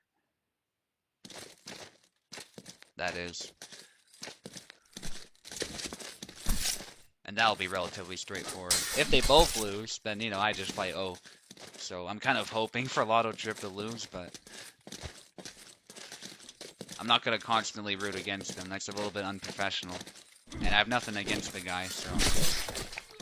Good stab from Lotto. And I have to say, by the way, like, regardless of who I'm rooting for, using Marie to a high level against Jan is very commendable. Because Jan is among the strongest characters in the game, if not the strongest. So... Good stab, leg void cut, no kill, because it hit the body, double lunge, despite not hitting with the point, it did enough damage to get a kill. And there's a stab to the body, just, Lem is getting a little bit destroyed here, and I hope it's not because he's having connection problems. I hope that's not what's going on, but I don't know, he seems to be moving back and forth, so it seems like he's getting spikes where it's bad, and then it gets better. Yeah, he seems like he's good to go now. But let me know, Lem, if it's getting really bad. We can try and figure something out. Okay, there's another pause. Just unpause and long guard when you're ready.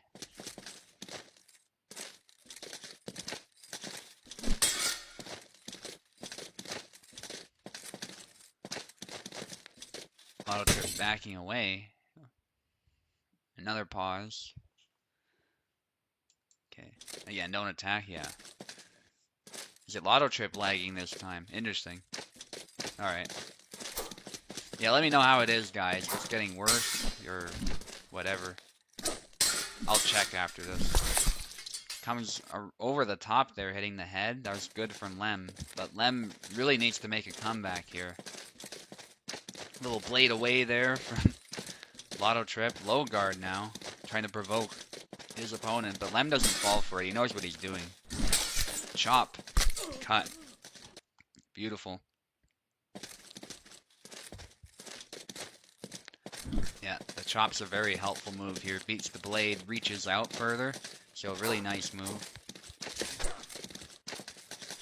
Yeah, not trying to overextend here, Lem. But like I was talking about earlier, when you're fighting a weapon that's longer than yours and has more reach, you do have to be a little bit careful with that type of strategy, because sometimes all you're doing is giving your opponent a chance to stab you. Well, you can't do much, but he's doing a good job of trying to get his opponent to overextend, and then aiming a really precise counter. So it's actually working in his favor, but right there, like, that's kind of an example of what I was talking about. Yeah, there's another example. Like, that initial stab didn't land, but it was very close. Lem did good to back out of the way of that, but because he kept his distance and didn't find a moment to sort of close in, Lotto was able to just hit him again with that double lunge, which has very deceptive range sometimes. So, alright, let's just make sure there's not, like, massive lag going on. Igor, South America. Interesting. Well, for South America, you did very well, buddy. That's pretty damn far from Alberta, Canada.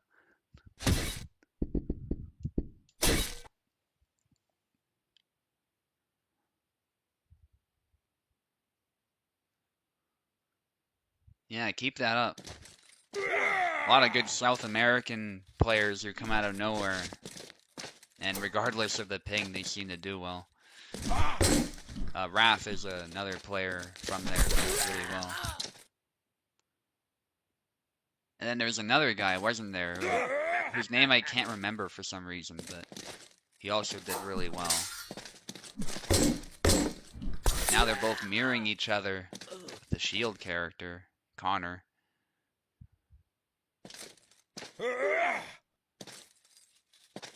Sword and board, this time Lotto still doing better. Push, a cut there, probably a very good choice off the push. But again, that's what I'm kind of talking about. He struggles to get a second hit if that first hit doesn't kill. So regardless of whether there's a push bug or not, pushing is It's a surefire way to land a hit, but it's not a surefire way to land a kill shot every time. Not with Connor, anyway. With other characters it is, but... Not more pausing. Hopefully everything's okay. Maybe they're checking the move list. No, I'm kidding. I don't think that's what it is.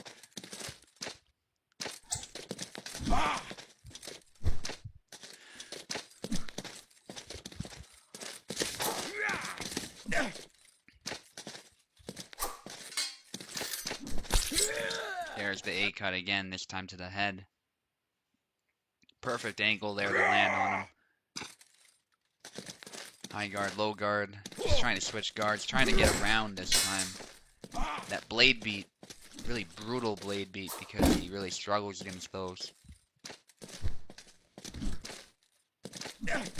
Tries to go around, but that actually gives a perfect angle for that false edge cut.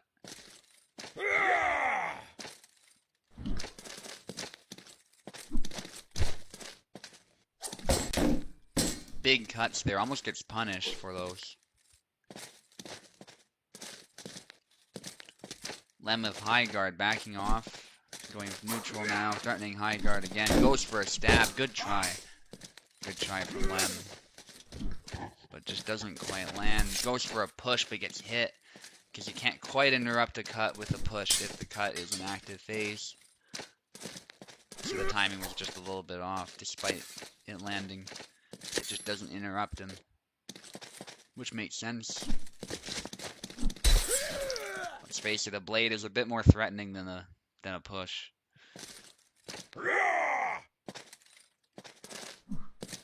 Going with the taunting there.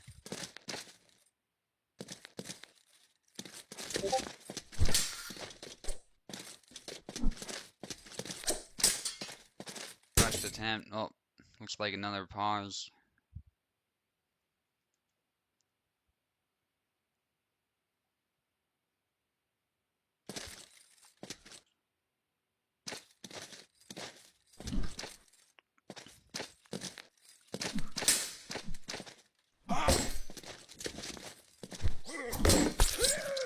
There's the false edge cut again. I really like that one.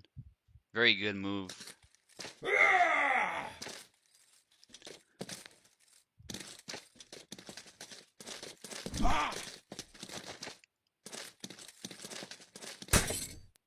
Oh, pause again.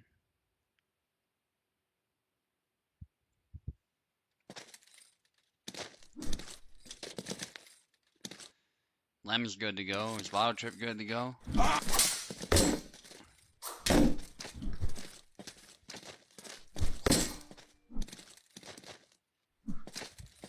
Some cuts there, they don't quite land. Goes in, tries to push, doesn't land. False edge cut gets his blade beat, but no follow-up. Probably didn't expect that. Big cut, doesn't land. Upcut, doesn't land. Good exchange. How is this new guy, Connor? He's pretty well balanced, but he definitely has some really interesting tools. So, very tactical character, I would say, overall. But he's not like Marina, where fighting him is very one-dimensional. You can basically treat him like another character. Like any other saber character or broadsword character. And you can get around the guard pretty well, especially if he whiffs. Very vulnerable on whiff.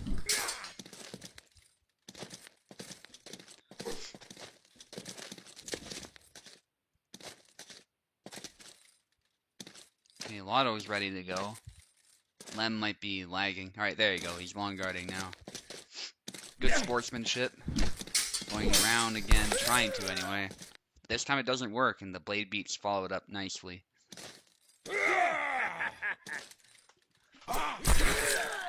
Oh, it's a double.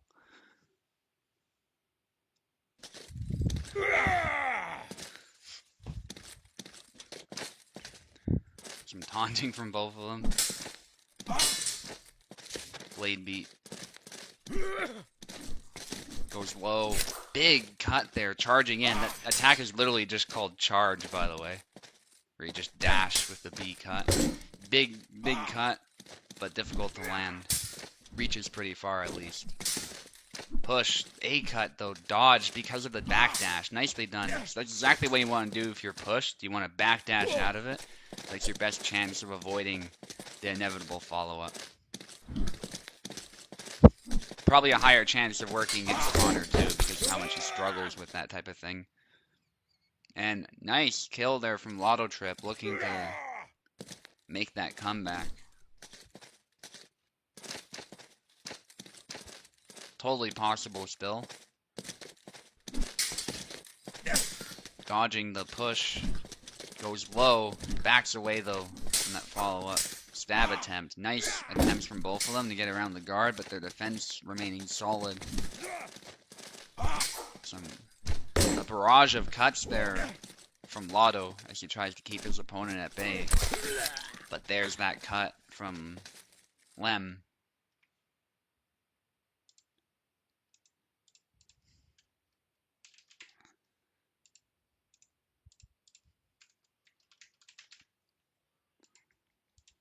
Okay, switch sides.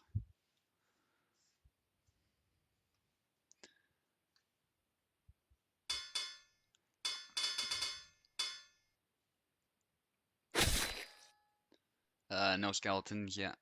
There you go. Back to Marie, though. Which is a matchup, again, I really haven't seen a lot of. There's a lot of them I haven't seen, just because he's so new.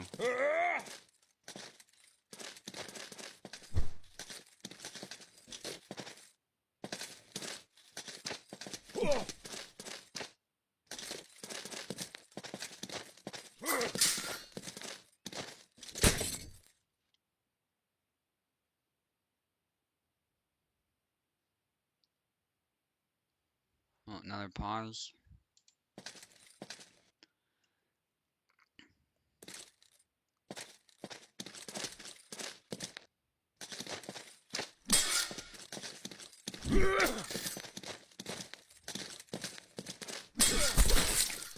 Good cut.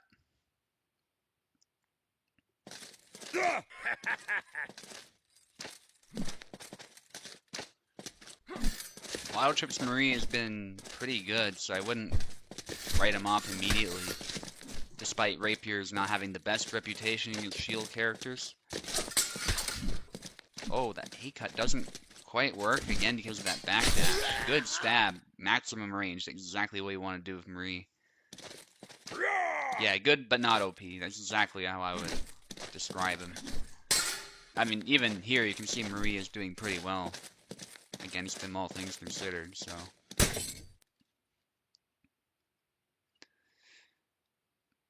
There might be some matchups that he dominates, though, and I think there's some matchups that he doesn't at all. And it's not necessarily correlated with character strength overall, it's more about the character's style and the character's weapon.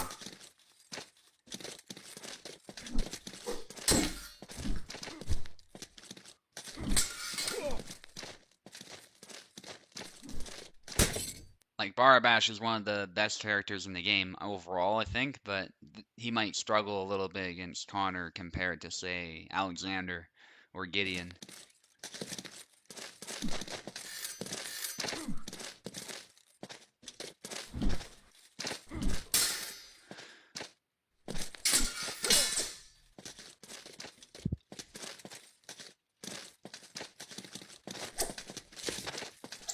Trying to dash. Goes around. Lotto Trip having a pretty tough fight here, actually. Lem just doesn't want to make it easy. Good backdash out of the push. Again, exactly what you need to do. Triangle doesn't land. Backs out of it, though, just in time. Despite the punch to the face. And then a stab to the gut. Nicely done from Lem.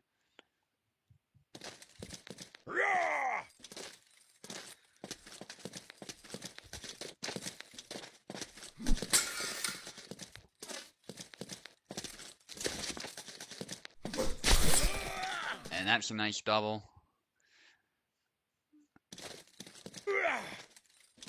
So far, still not clear who really has an advantage here as far as the fighters are concerned. They're doing really well. There's the double lunge getting past the shield, actually. And then a pause there, probably more lag.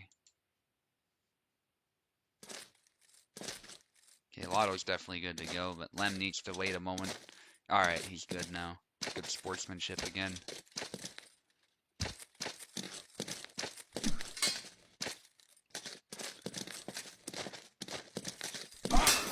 Good parry into a cut, but doesn't land. Good try from Lotto still. Tries to lunge forward, but again, that shield. Double lunge doesn't work. That stab lands, but no kill. So hit the left arm. Dash attempt. There's the A cut. Beautiful angles there from Lem, who's proving to be a much tougher opponent than maybe some people were expecting for Lotto. I think Lotto was the favorite when people were betting, just because he's got that win streak, but...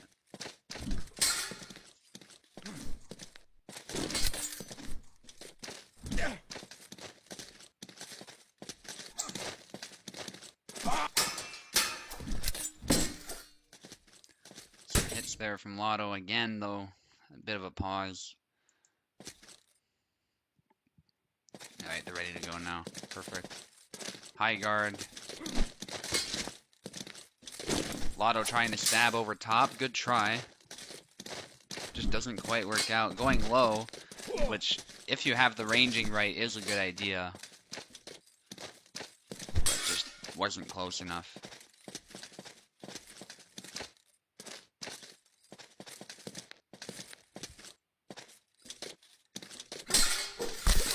Thrust attempt, but doesn't work.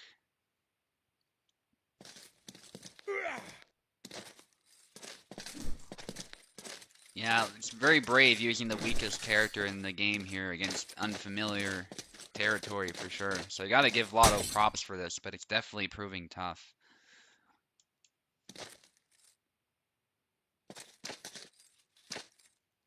Alright, long guard spam, blade away. Yeah, he's definitely ready to go if he's blade awaying, and his opponent there now good to go. Goes low. Try to wrap around, but gets stabbed in the body for that.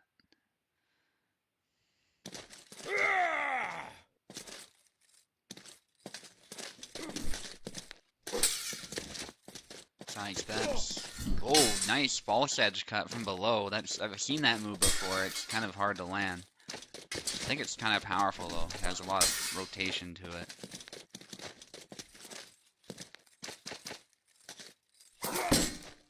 Trying to dip under there at the thrust.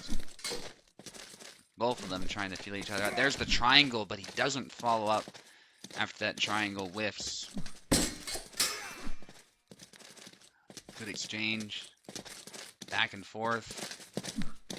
Trying to use the A cut, but again, his opponent backs away, which is what you need to do. Dash. A push bug there. Then a grab. Nicely done from Lotto Trip.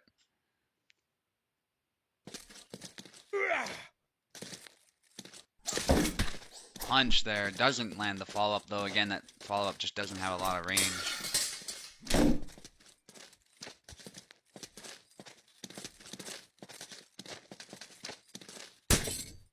Pause again.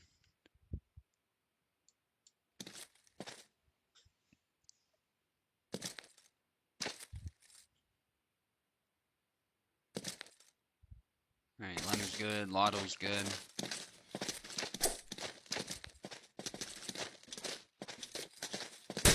Oh, another pause.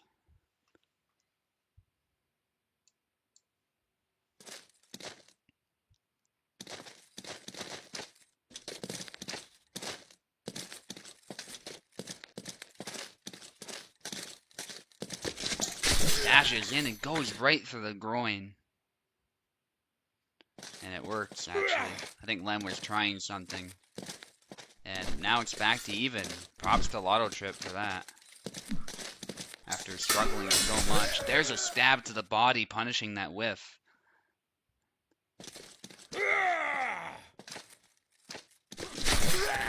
Another stab from Lotto Trip.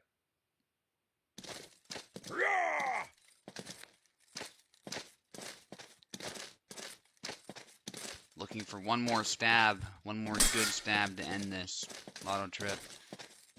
Lem looking to just stay in the fight the best he can.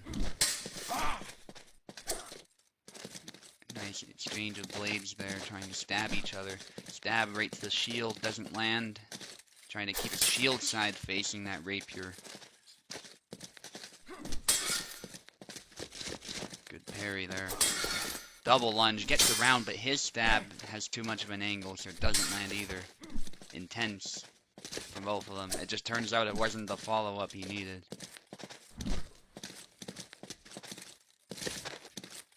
Punch there, and the A cut to the head. This time Lotto was a little flat-footed. Wasn't ready for that push.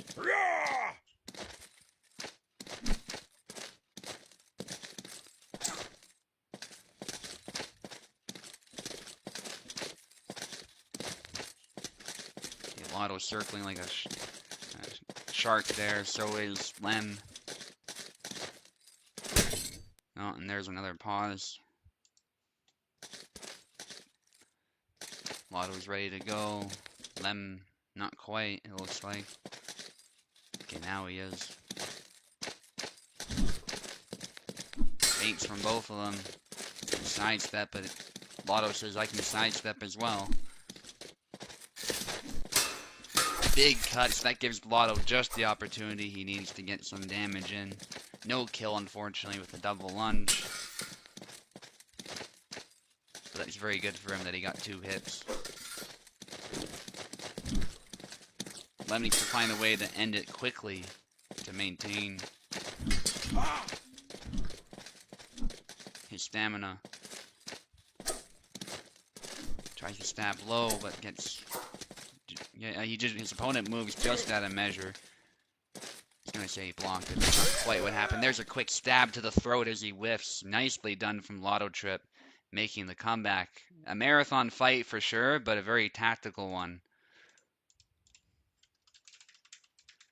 Lotto Trip needs one more to secure his qualification.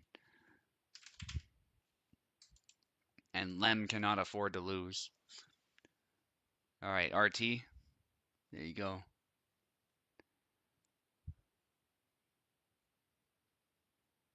Lotto Trip on the left, Lem on the right. Going back to Marie. Lem thinking of Jan, it looks like, which is probably a good option. But we actually saw Lotto Trip did really well with Marie earlier, so I understand the hesitation.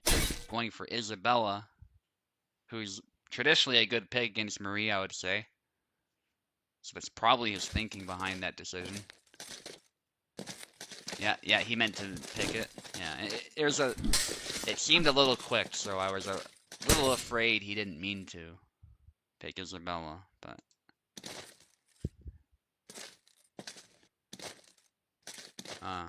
okay, he's good to go.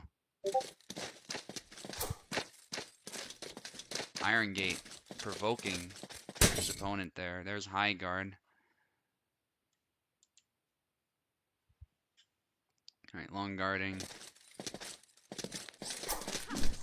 Goes for the Zwerk though. Probably meant to use the regular high guard swing, but it's very easy to accidentally throw the Zwerk from that foot forward.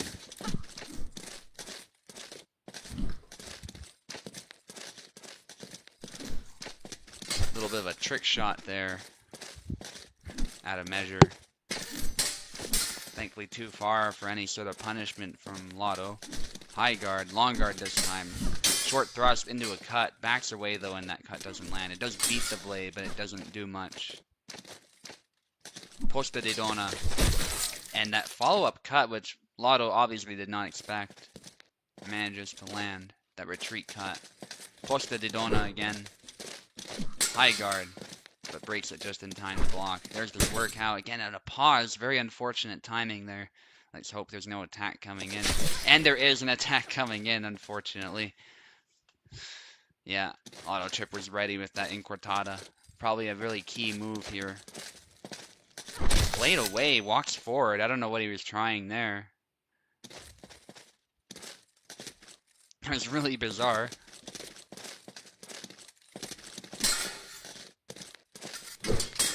but that was good punishment from Lem. Yeah, he was trying some really unorthodox trickery, I think. He probably had like an incortada ready or something, but I think when you're in blade away, it's hard to get out of it in time to land a thrust.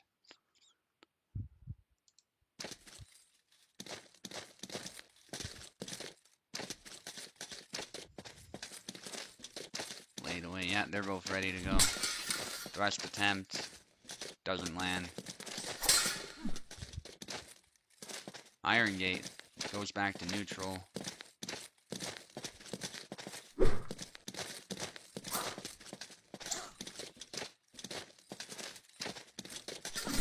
Goes for a thrust, big cut there.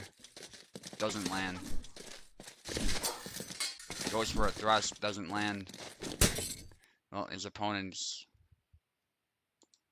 lagging again, I assume.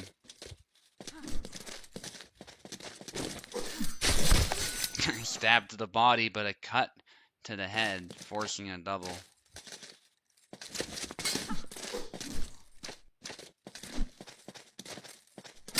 Snap cut, doesn't land.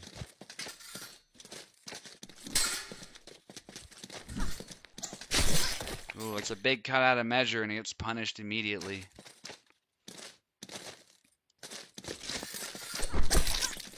Push attempt, then a sidestep cut to the head. And that's again what I mean about rapiers cutting. They can still kill in one hit, so they definitely don't need a buff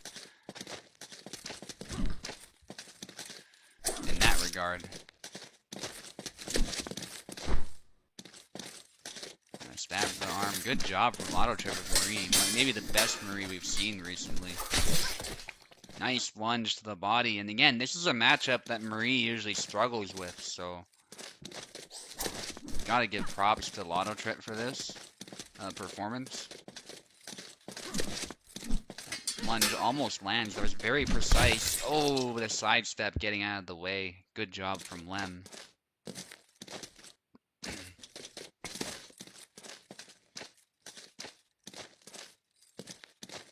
Good job from Lem recognizing that.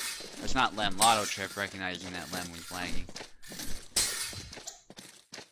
Cuts there, trying to beat the blade if he's in long guard. Now threatening with a bunch of stabs. And again, that's the problem with staying too far away, is that you're in danger of being stabbed like that. Good blade beat there. Setting the blade aside just enough. Trying to dip under the thrust.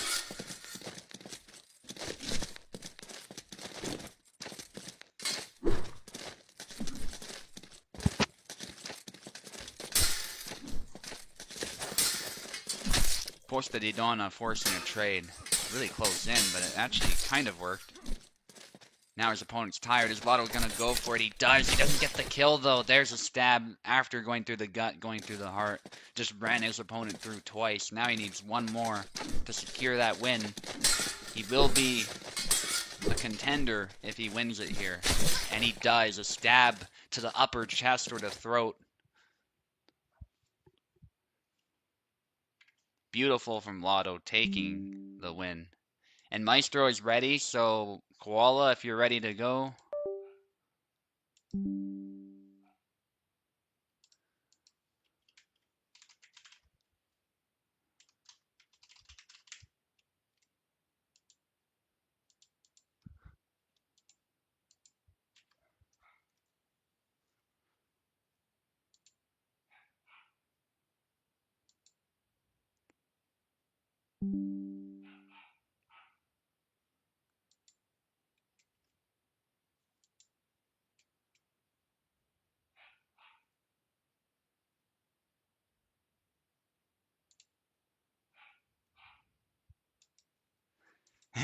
Already some trash talk from Koala. That's what we love about him.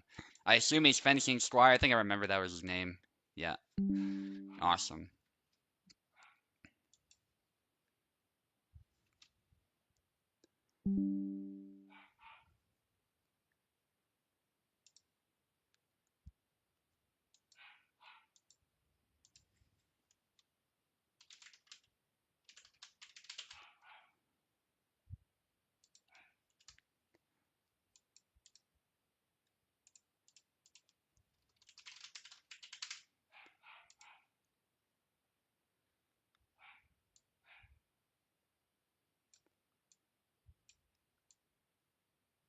Oops.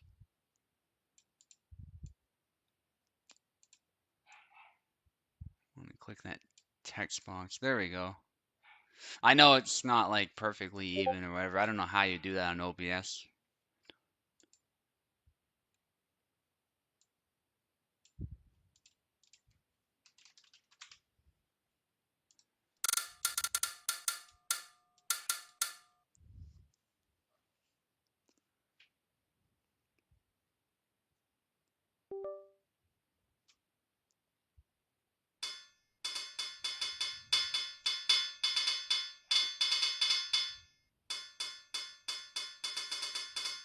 There's a Yazuk. Oh, he was gonna go Yazuk maybe, but no. It's Marina against Zera.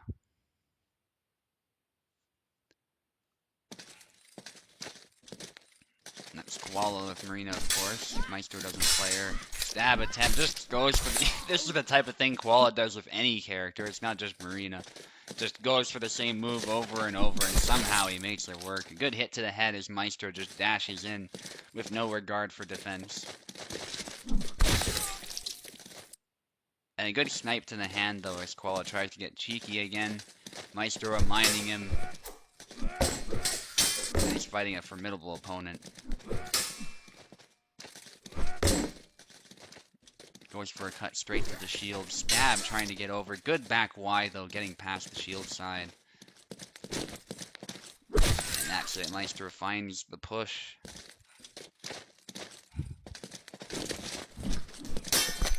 Tries to hit the hand, but not quite. Hits the guard instead of the hand. Koala with a good punish. Big cut from Maestro. Breaks right through.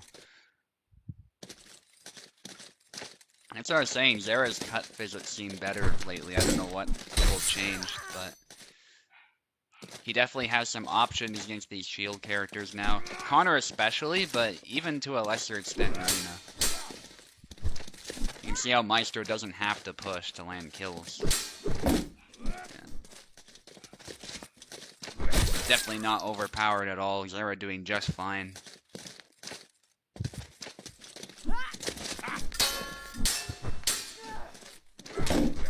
Upcutting the thrust there, but Maestro does a good job of canceling it, actually battering aside her defense quite a bit, getting her stamina down, but Koala just needs to find that one opening, and he's able to come in.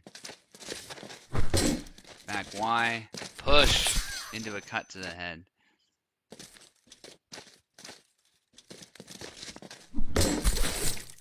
There's a good hit. Very even fight actually now. Koala making a little bit of a comeback.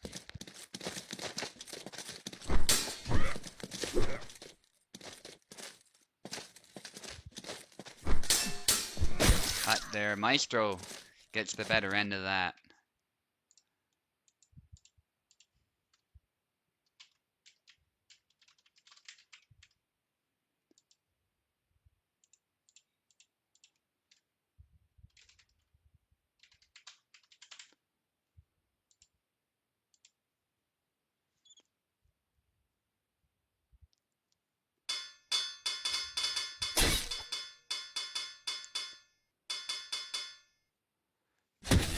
Koala goes with Yazuk. He was thinking about Yazuk earlier.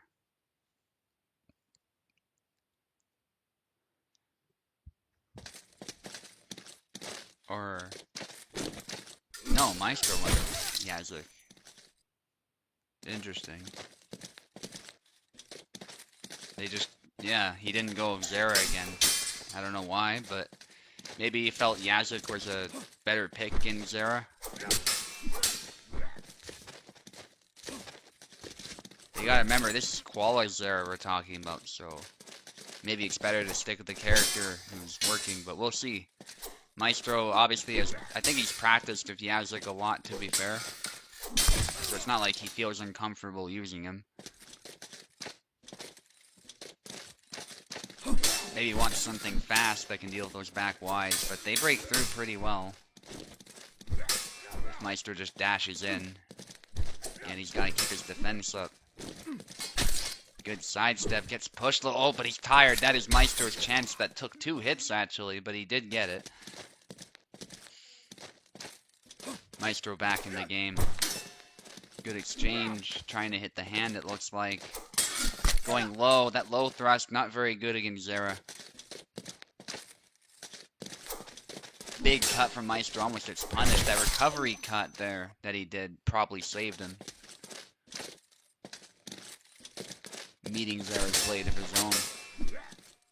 Good exchange, but Koala seems to be getting the better end of these a lot of times as far as tempo.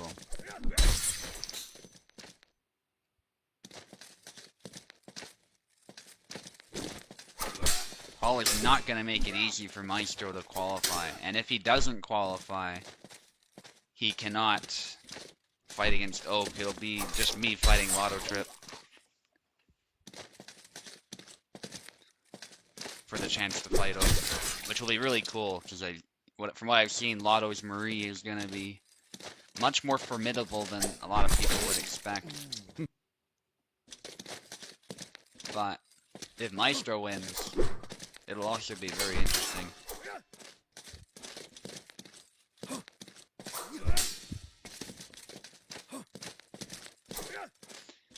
We could, if there's 3 contenders, we could do a 3-way round robin. Or we could just let you guys go for the champion belt another time as well. And remain contenders. We could also do it like that. But that's only if Maestro wins. Good job with the flesh by Maestro. Just dashing in there. Again, no regard for defense, but it works. Because Koala didn't expect it to get through. Oh, bunch of cuts from Maestro. Nice combination. Yeah, Maestro very much back in this one. Cut to the body, actually, by Maestro, but that back Y proves much more threatening.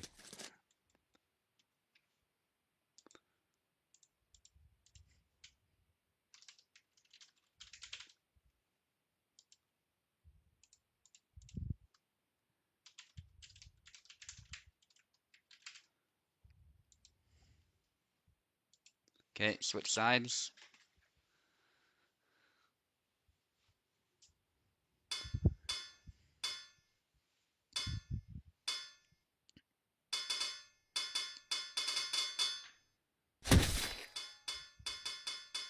Maestro of Isabella. Will Koala mirror him with Isabella? No, he's gonna go with Alexander. Koala can play anybody, by the way, so basically none of these picks should be surprising. Even though he's been away from the game for a little bit. It's currently 1-1, so anybody's match. Especially if all these character switches from both of them. But Maestro, yeah, he knows exactly how to beat Alexander here. You just go for those B cuts, they'll get right past Alexander's guard. This time Koala actually beats him to the punch though. Just gotta be aware of those cuts coming down. Make sure you either catch them or that you use the correct timing. And yeah, Maestro deserves that one. His blade came up over top and Koala's just had no chance of hitting there. Looked a little strange, but it makes sense that Maestro won it 100%. Big cut from Maestro. That was risky on his part. Probably should have gone for a B cut to follow that one up, but hindsight is 20/20. Maestro needing to watch his stamina. That is an issue with Isabella. Trying to keep his distance there. And that's another double. Head bob there from Koala, but Maestro's ready for it. Nicely done from Maestro. Very solid with Isabella. His old main, so not super surprising. Maestro's always been more of a longsword guy. He's not bad with Saber by any means. In fact, he's won Saber tournaments before, but I'd say longsword is probably his thing. He can correct me if I'm wrong, but that's kind of the impression that I get.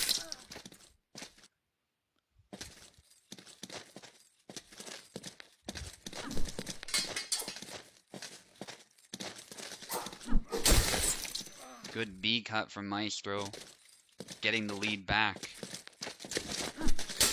Big cuts from Maestro, but he gets punched out of it. He was a little too close for that, I think. Nicely done from Koala. Bit of a thrust there. Good idea. High guard.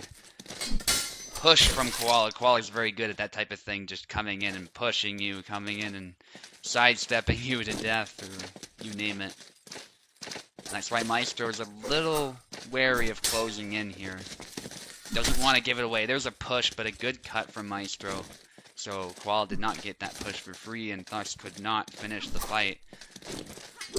Dashes in and blocks that upcut. Good thing for Koala, he moved back probably. That's probably the only reason he blocked it. Maestro of a push into snap cut. Very dangerous combination from Isabella. Now it's anybody's. Maestro ready for Koala to just move in. Goes for that side step, but it doesn't land. Going for that single tempo action. Now they're being very careful. Maestro with a push of his own, though. Beautiful. 2-1 for Maestro at this point. Maestro wins one more time. He will qualify.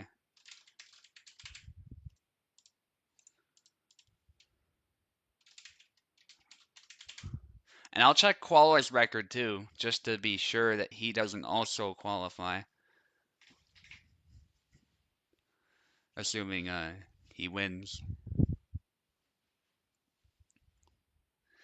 Because if Koala has 2 as well, then he could totally be in the pool to fight the champion as well. Marta against Maestro Zera. Maestro's going back to Zera.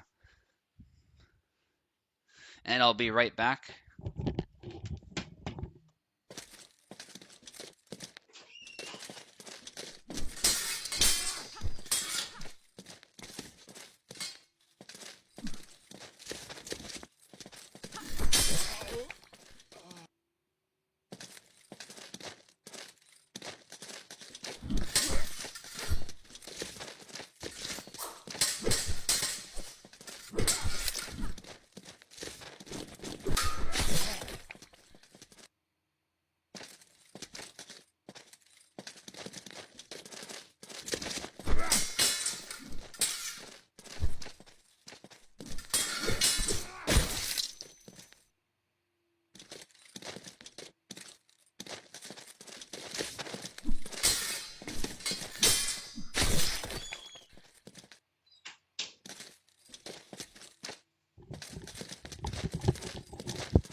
Alright, I'm back. I didn't see any of that, unfortunately, because YouTube's obviously delayed. But it looks like Koala has a solid lead here. That back Y from Marta. Again, Marta proving to be absolutely a viable character. I don't think there's any debate about that anymore. Stabbed to the hand there. Maestro probably not expecting that. Needs to find that opportunity to close in. He gets a blade beat. Doesn't take advantage of it in time. And there's that back Y again. Good disengage there from Koala. Punishing him for simply attacking the blade and not having a follow-up ready.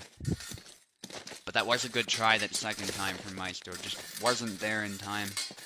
Koala was ready. There's trying the back Y side steps, forcing a double.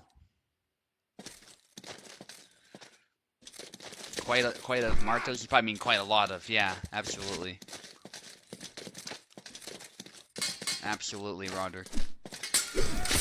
No shortage of Martas here.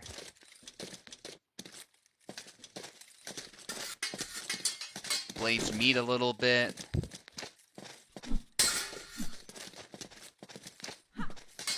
Trying to beat the blade. Good stab from Maestro. Trying to stay in the fight here.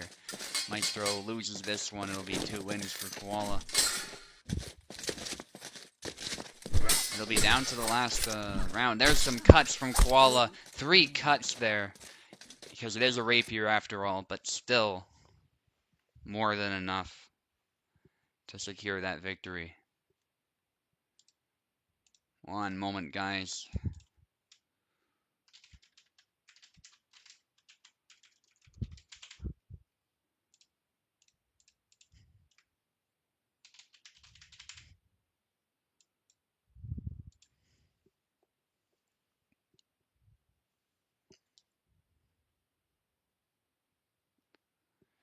Well, her thrusting accuracy was buffed. I think that's what we're seeing, because rapiers can now target different parts of the body than what they could before. More easily. Yeah, no skeletons. Of course. Yeah. Gotta be the hooded one, or the... I think that's all he's got, yeah. No, no skeletons. No skellies. There you go.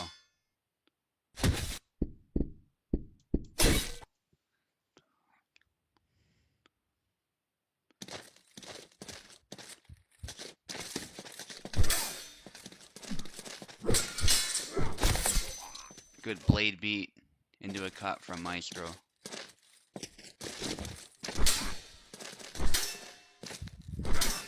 Yeah, I should probably disable that mod. It's all good.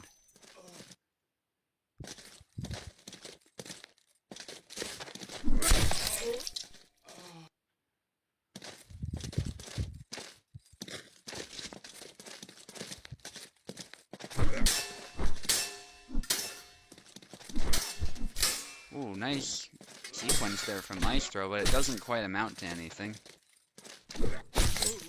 Still a very good try. There's the windmill into the false edge cut from Koala. I like that we're ending this with a Zaramir. Zera's been another character who I think has fallen by the wayside a little bit, because a lot of the Zera mains haven't been happy with him, but now we're seeing a slight resurgence because of how well he's been doing.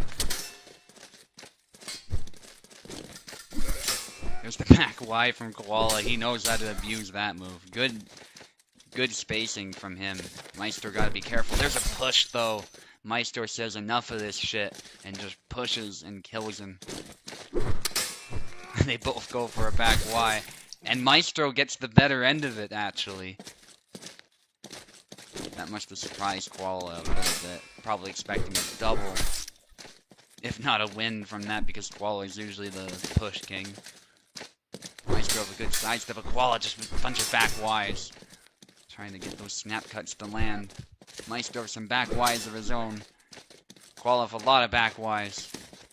Sidestepping, back Y. They both meet each other at the same time with that. Maestro quicker on the draw with the back Y. Maestro says, if you're gonna play that game, I can play it too. There's a back Y and Koala landing a cut of his own. Another back Y from Koala. Back Y from Maestro. Back Y from Maestro's work how from Koala. Back Ys from Koala. Thrust from Maestro. Maestro showing, I think, his mastery with the character. Just a little bit more of a variety from him, and I think it's helping him. That's not to take away from Koala's skill, of course. It's just Maestro is, you know, a longsword master. It's pretty hard to outdo him in a Zaramir for anybody. With the samurai attempt from Maestro, but Koala, after that little hiccup there, he comes in with a combination and secures the kill that I think he deserved. Back Y, Maestro will push, and there's a hit to the head. Maestro securing that victory. Nicely done from Maestro. Yeah, that was quite an exchange. Let me just check something here. I'm curious where Koala was. Obviously, he lost that chance if he had it. I'm just curious if he ever had a chance to.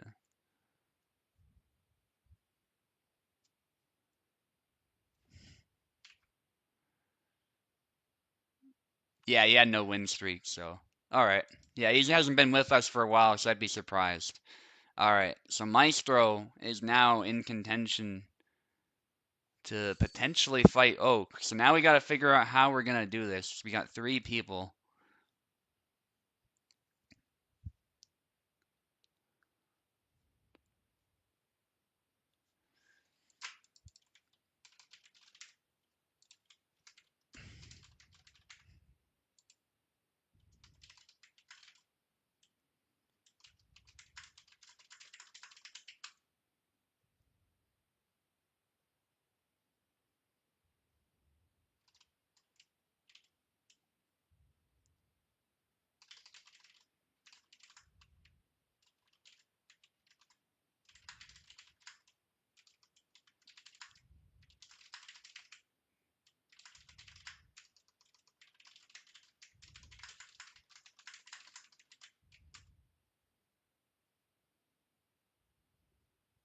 Yeah, so just to be clear, we can fight for it now, the chance to fight Oak, and the best man goes on to fight him. We'll do like some kind of round robin with 3 people, I think. It's gonna be long, but make it a little bit longer, the event, but I don't mind. Or just because I got contention first, I could go fight Oak, and then you guys have secured your chances to go get it, so you'll get a chance to beat Oak next time. Maybe you two could fight it then, or I don't know what Tao or Vinu will do, but you guys don't have to risk giving it up if you don't want to, is what I'm saying. So take your time, there's no rush.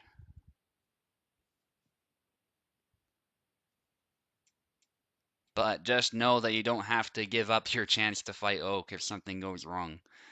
You can just decide, I'm done, and I'll take on the champ next time.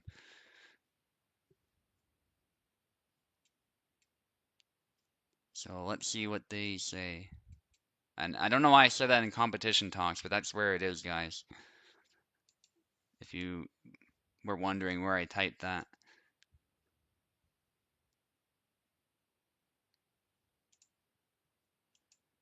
Okay, not hearing anything from either of them, so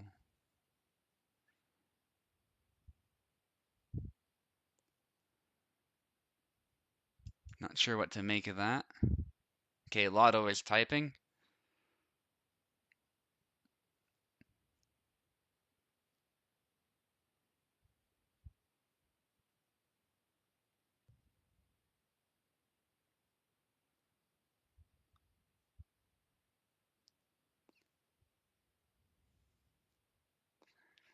Yeah. So if we all fight for it, then put it on the line, Lotto says. Okay. I'm open for either one, obviously. So Lotto's fine with it. I just want to hear what Maestro has to say. Because if Maestro says no, and you can say no, Maestro, I don't mind. Lotto Trip and I will just fight for it.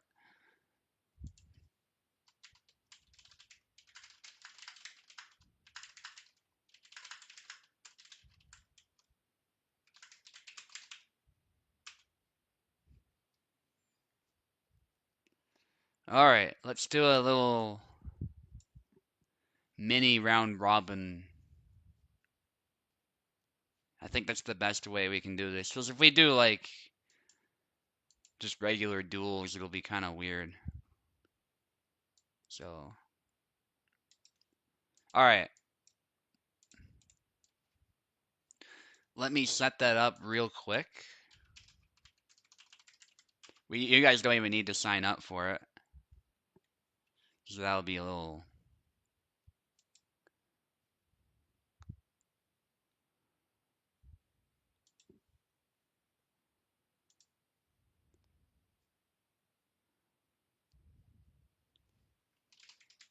And I think we'll play for points, maybe. That'll be an easier way to just, like, differentiate who wins. That's usually how we do it anyway, in my tournaments, so it's not like we're changing anything. Let me just make sure we got it set up properly. Ranked by match wins. Nope, it should be points.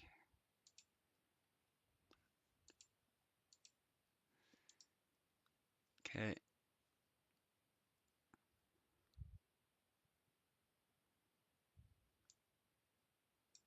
Points scored, points difference.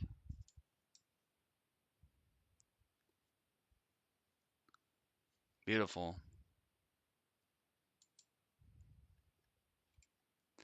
Oh yes, we gotta, yeah, whatever. I don't care what time it is.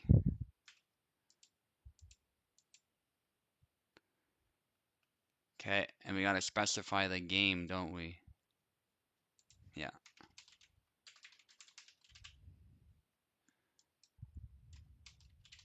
Title it that. We don't need to do anything special.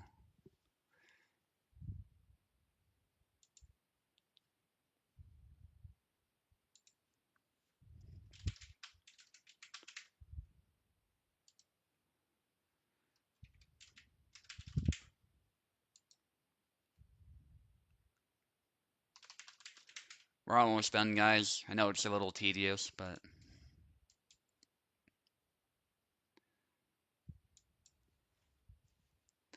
Okay, let's start it. Maestro against Lotto Trip first. So you guys might as well just stay in, too, when you join.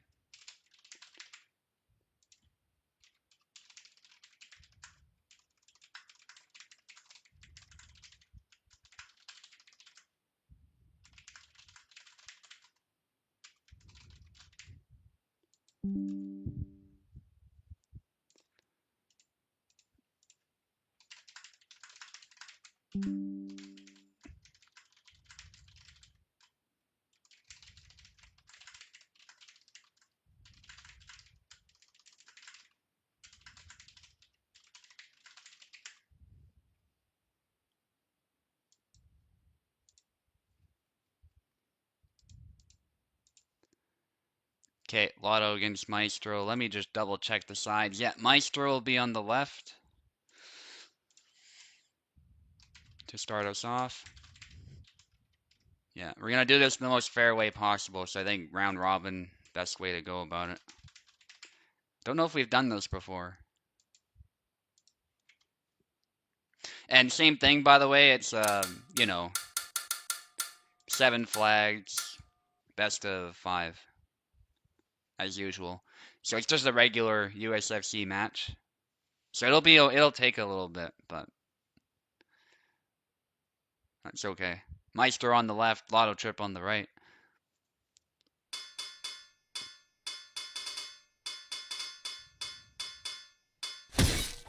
Hope you're fine with that, Oak. I know it's like getting late over there, but I think you stay up late normally, so I don't think it's that different from your normal. Marie against Zara. But again, I wouldn't count out Lotto Trip here. Also, Marie grunts like a man when she dies. That's something Google needs to change. It never used to be the case, so it's some kind of bug.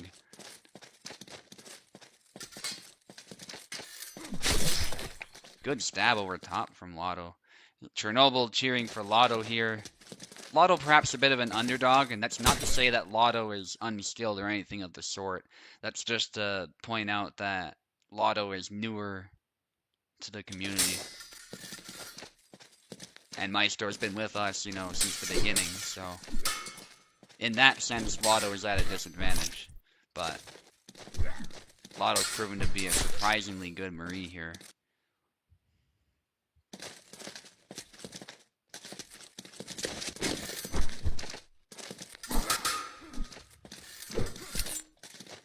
And again, we're counting points. Just to keep things straightforward. That's the only difference from the fact that we're doing regular matches. So I'll have to keep in mind like how much score you guys are getting. So I'll keep that in mind. Just note it down.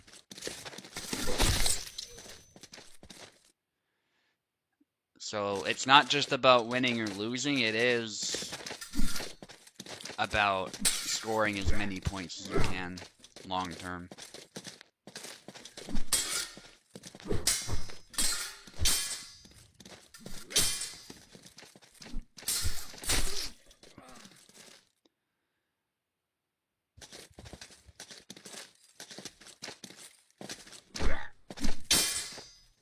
But obviously if you win everything, you win, right? Regardless, so, you know. But if matches are close, that's where it can get really interesting. Maestro of a near flawless victory, though. I mean, that is usually a tough matchup for Marie, so not super surprising.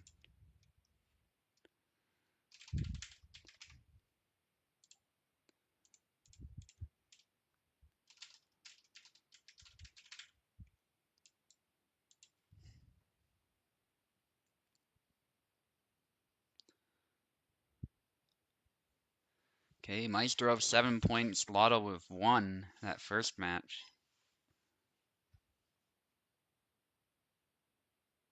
Alright.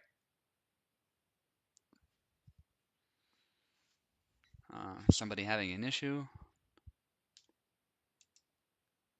Lotto's should be on the left, Maestro should be on the right.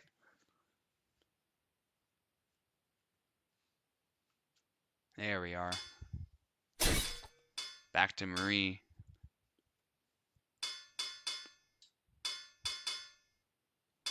I want Sava, but yeah, you gotta go with someone else. Really weird how Kubel did this again. Like, I don't know why. It's something that really bothers me especially. But this whole thing where the Scott is diagonal from Marina, it just seems completely unnecessary. Like, you could literally just move it up, and it would all look even, and there wouldn't be a problem.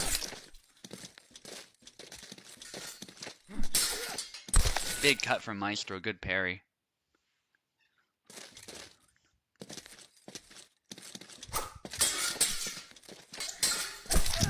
Oh, nice from Lotto.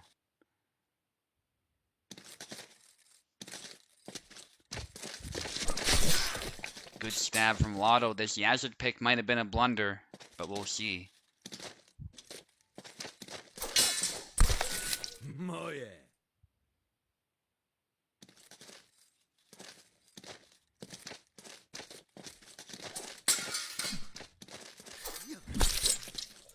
Big cut from Maestro.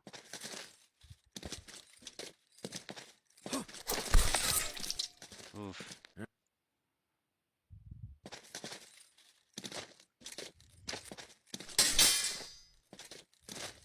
Yeah, Maestro's figuring it out now.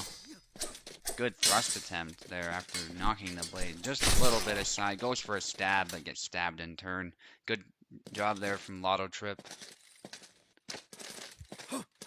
Like moving in for a push, but gets stabbed.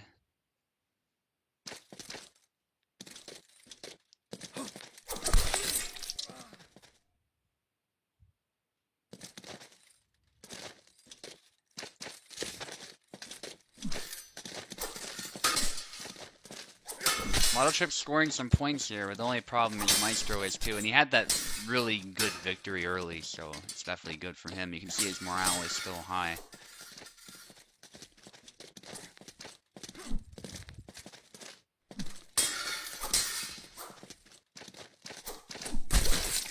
Okay, good for Maestro. Maestro needing one more.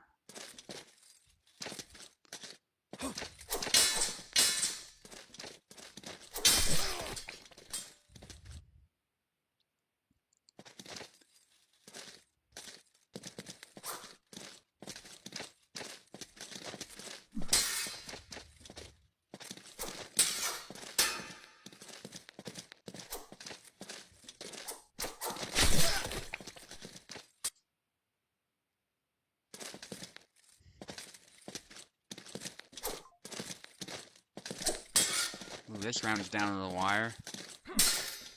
Neither one wants to give away a flag here.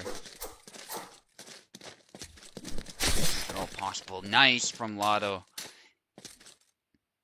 The total score is 13-8. It's actually not as bad as it initially looked, but still, it is a bit of a hill to climb for Lotto. Lotto's got to play a clean game.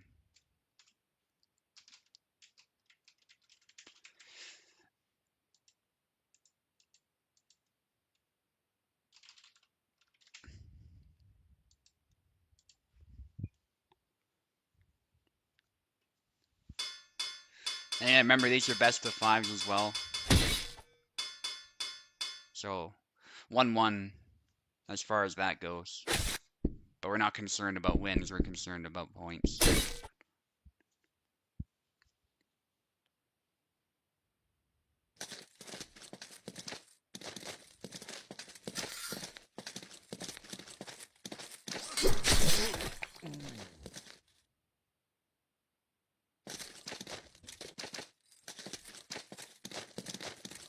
Good stab from Lotto to start us off.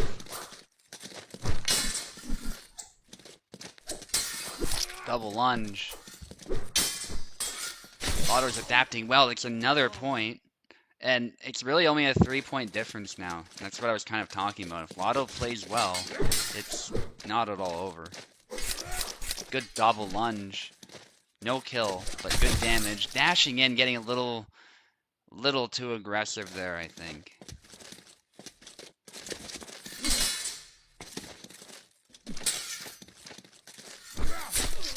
stab to the head from Maestro, and that's good. If Maestro starts scoring points, then still feel pretty secure. Back Y.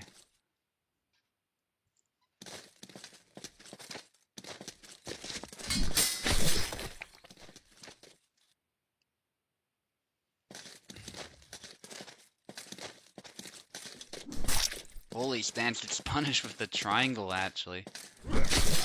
And gets run through again. It's another point for Lotto.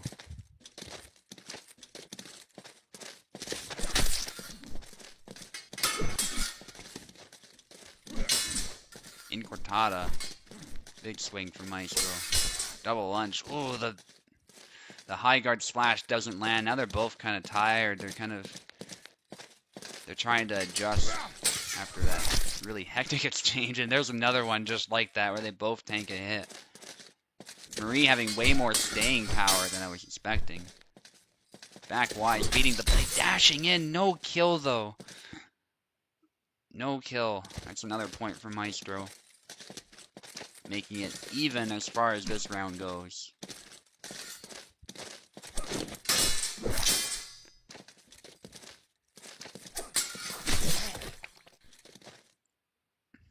I could have made this just like one round, but I wanted this to go on a little bit longer. Just regular USFC matches. With points being the determining factor in the round robin. Okay, good stab from Maestro.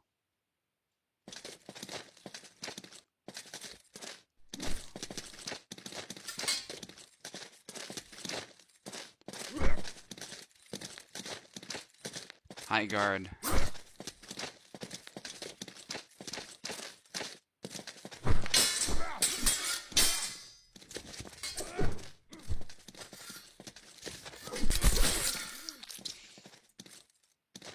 And Maestro takes it. Still having a lead, of course, in points. Maestro needs one more just to secure his win. Alright, one moment, guys. Just switching the names.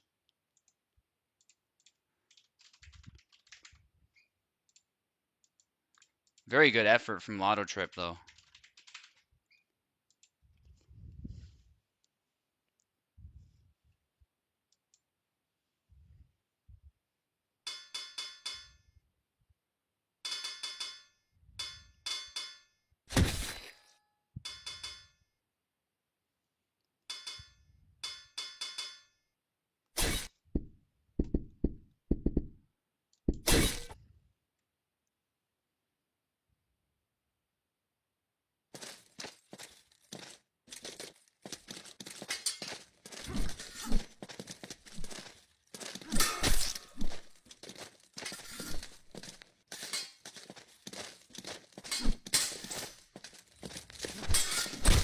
Nice. Isabella against Marie.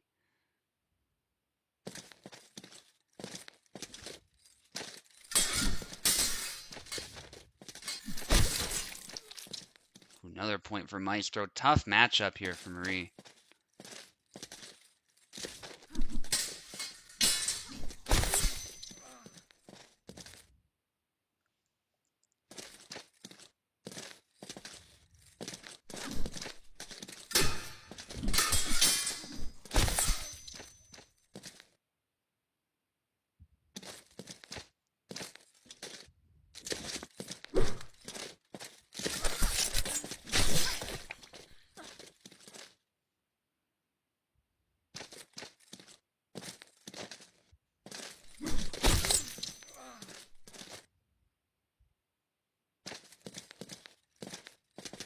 Yeah, it's tough for Marie.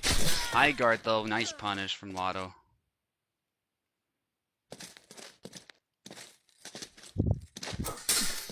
Thrust, there you go, nice from Maestro. And it's not looking good for Lotto. Certainly not this round, yeah. There it is, Maestro took it. GG. And let's see who's fighting now. I'm fighting Maestro next. Let me just write my name down too, so we can keep track of my points. If someone could try and keep track of mine, that'd be good. I probably can, but when I'm really focused, it might prove a little difficult.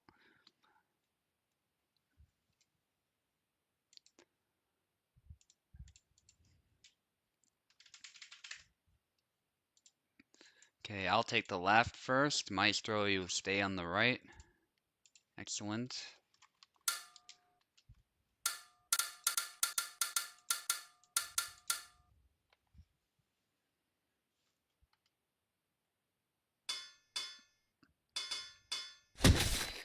Yeah, Maestro's up good.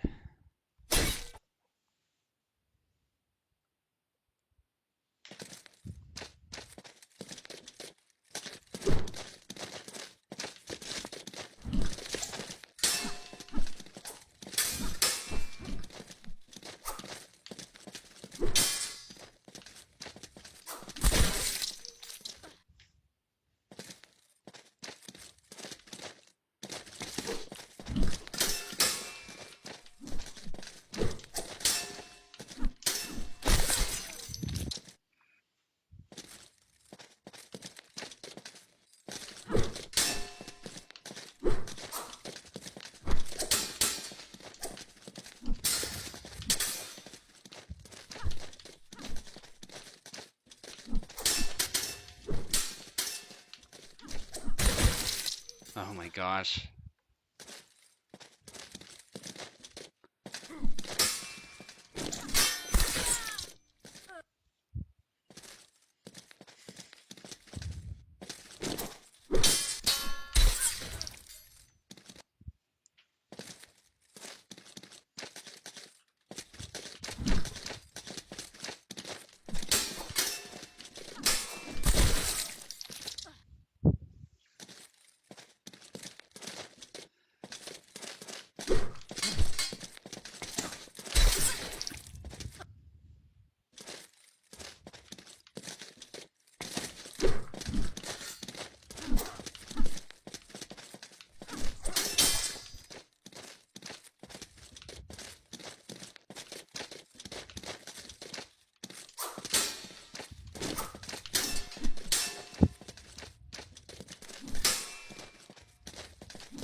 Of course, for whoever's keeping track, if I win them all, it's, pretty straightforward.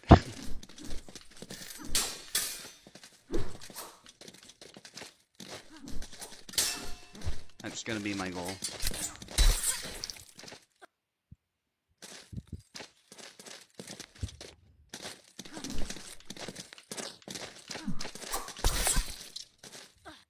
Oof. Maestro made me work hard earlier on, though. This is not as easy as it looks.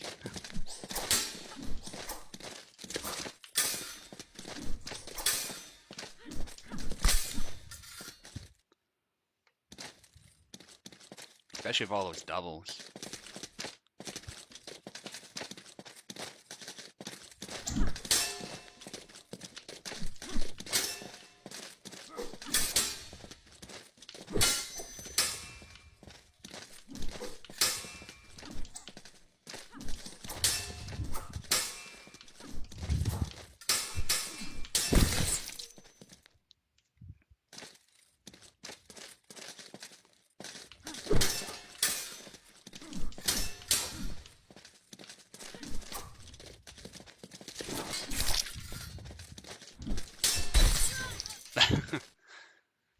Oh, I thought I spaced that perfectly.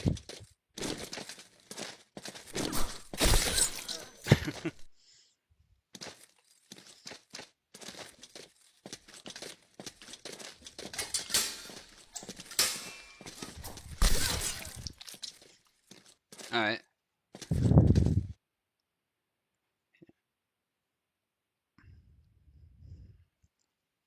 I got Maestro's points too, so that's good.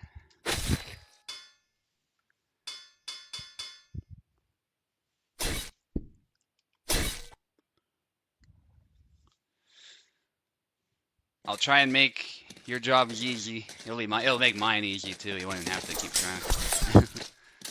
That's the goal, because we're playing for points. Okay, Yazik's gonna be maybe a bit tougher to be clean against, but we'll see.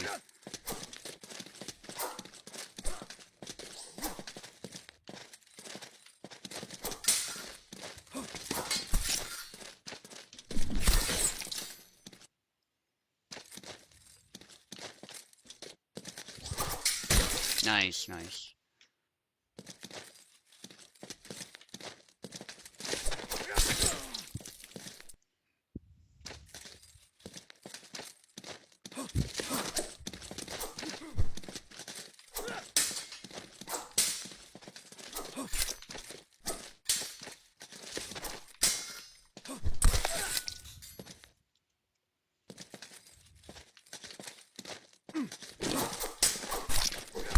Oh my gosh, nice.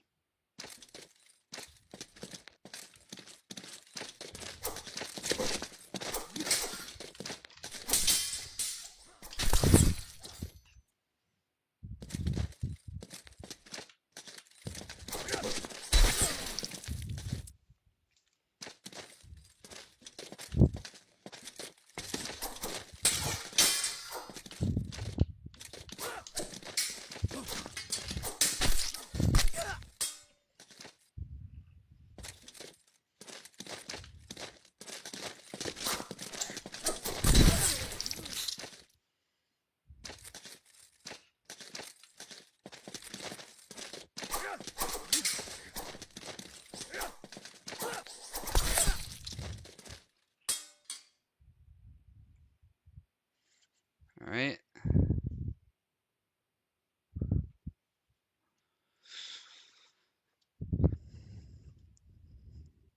Let me change the names. Hopefully I didn't forget earlier. I might have. Oh well, you guys know I'm playing Barabash.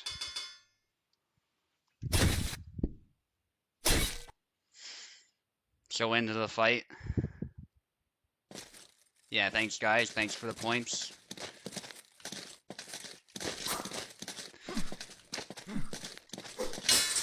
Especially for those ones where like somebody scores with you or whatever. Very helpful. Just to make sure I'm not making mistakes.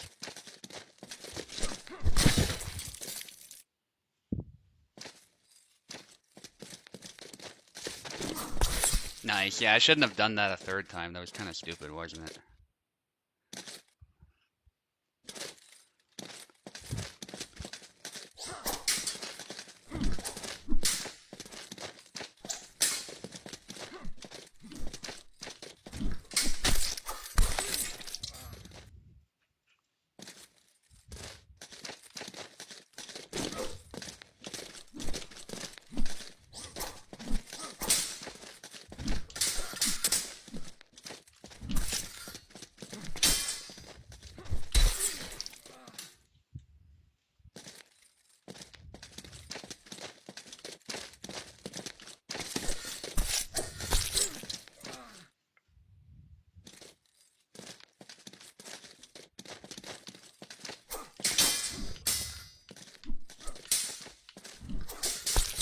Nice. Nice tempo switch.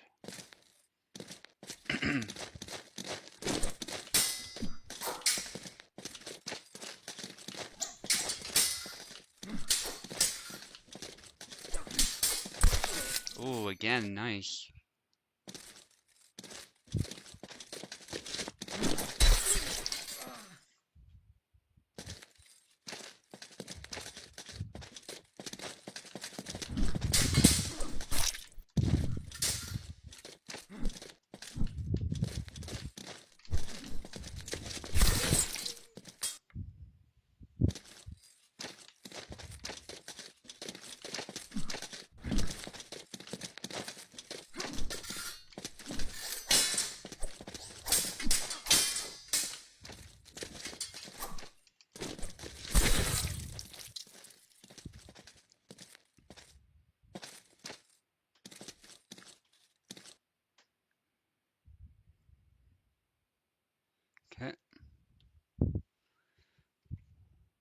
GG, Maestro. Now I fight Lotto Trip. And again, I just ask you guys help me keep track of those points.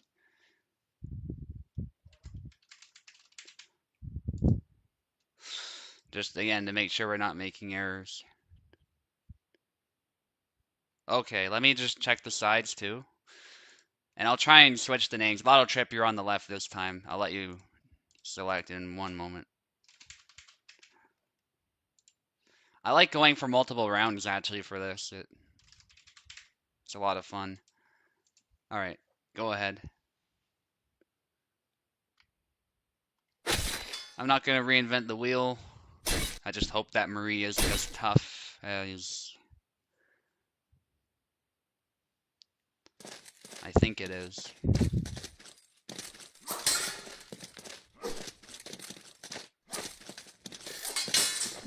I have a feeling it is, so I don't want to overextend or do anything stupid.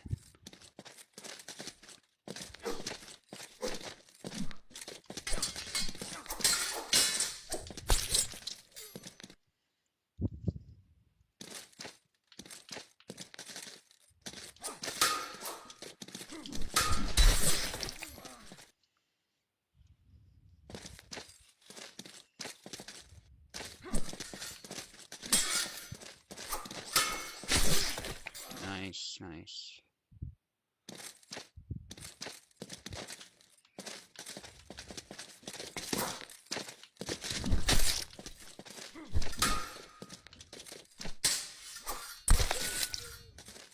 Oh, that thrust was brutal.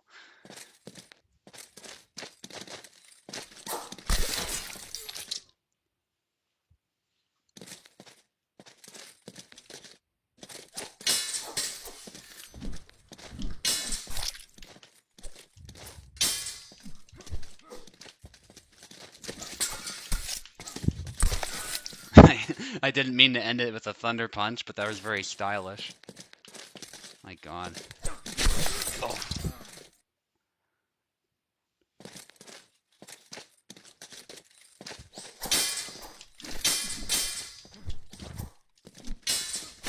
Okay, that was really dumb of me.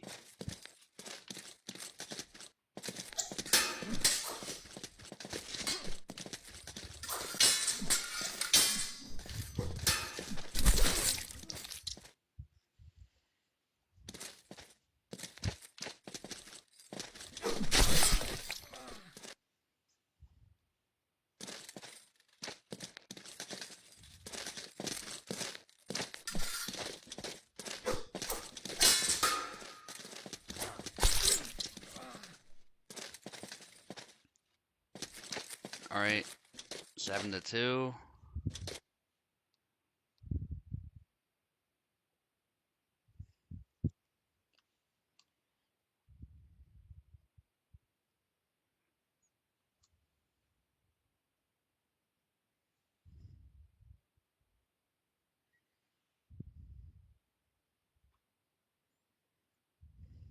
Alright, one moment. Switching those names. And making sure I've got the points right.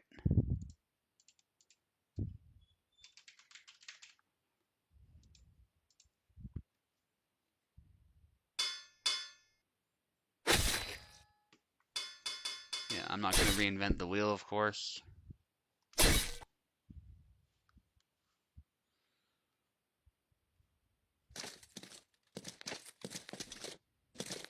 Oak is shook over there. I love to see that.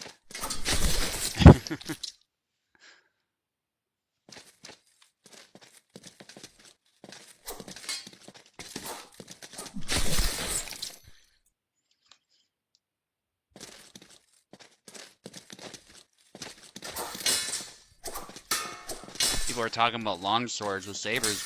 I think proving a bit more difficult this time. Although, good job doubling so far. Oh. I just gotta give Lotto so much respect for out of nowhere picking Marie and just rising up to the challenge against such a good competition. Oh shit. Nice, yeah.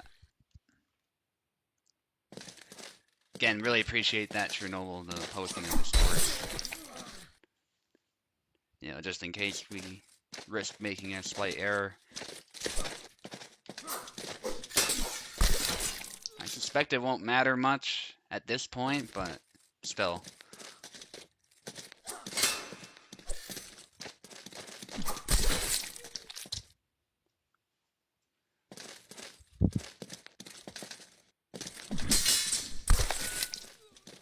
Yeah, it's just my Barbash cuts so fast and so powerfully that those blade beats are tough for her to deal with.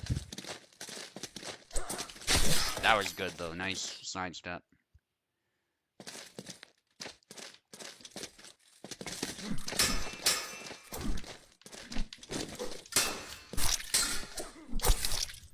Ooh.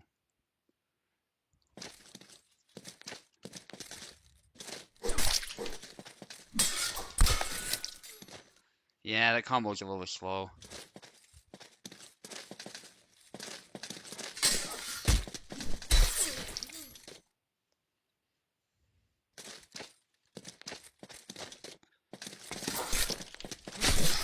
Oh. You just run me through and then shove it in a little bit after pulling it. Nasty stuff. Little unnecessary, but it works. Oh. Yeah, this is tough actually. Wow. Alright.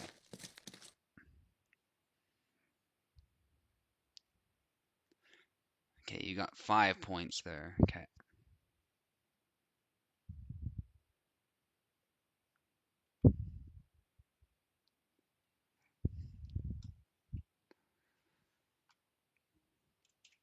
Alright, one moment, Lotto. Just gotta switch the names again.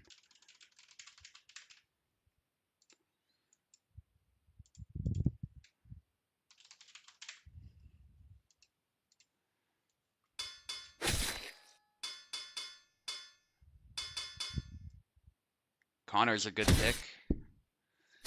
Alright.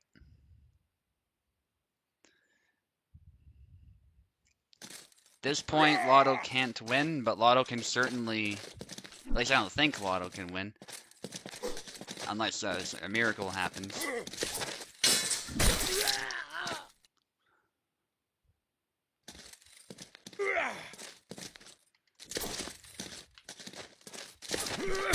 Yeah, it's definitely not looking good, but Lotto still gonna give it his all here. Not gonna make it easy, and I like that.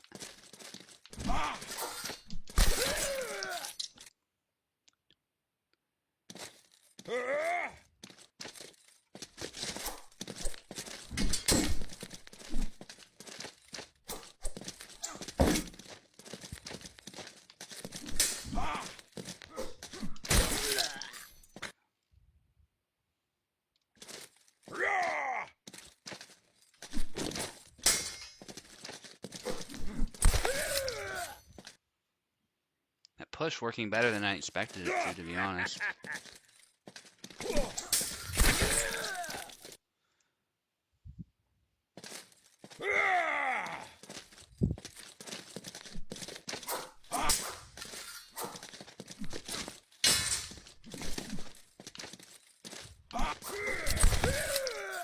Ooh, I think that should have been a double to be honest, but that's okay.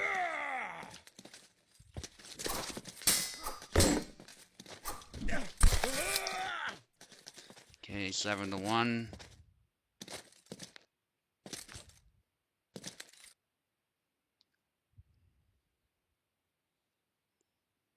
So I have Lotto 23, Maestro 33, and I'm at 42. I think that's pretty much exactly right, which probably isn't super surprising given how that went. I'm very surprised. Like, I thought Maestro especially, and actually Lotto's tricky with Marie. I thought I'd be run through more times than I was, so GG's go, guys.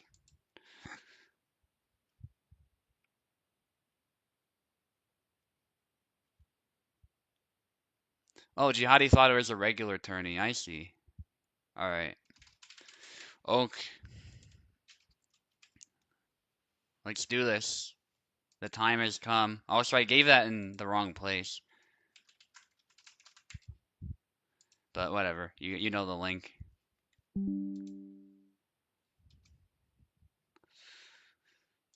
Oh yes, what side do you want, Oak? I have a feeling I know, but I have to ask you. And my host is cool. No issues there. Just a double check. Traditional left. Okay. So, just for people who don't know, Oak is fighting for a chance to meet the streak that I have at 11. If he wins this, I believe he hits 11 wins.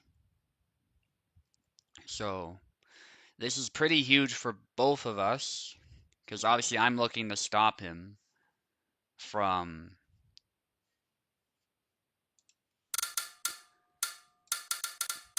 getting that win streak. He's got to earn it. But it would be incredible to see him get it. Oh, I think I clicked the wrong one somehow. Regardless, I'll try that again.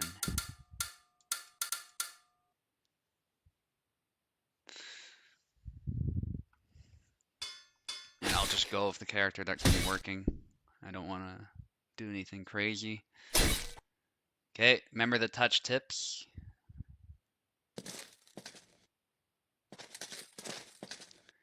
So like I was saying, on the left we got Oak here, the current USFC champion, looking to get 11 wins if he does defeat me. Amazing Saber player and Laszlo player, just an absolute Chad and a demon this guy is. And I need no introduction, I'm not going to be narcissistic with that. So fight dirty, fight clean, let's just get right into the fight.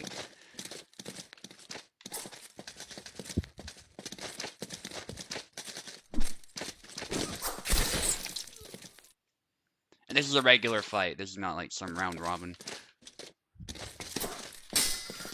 Obviously. Just for anyone who's unaware of how this works.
Trick shot.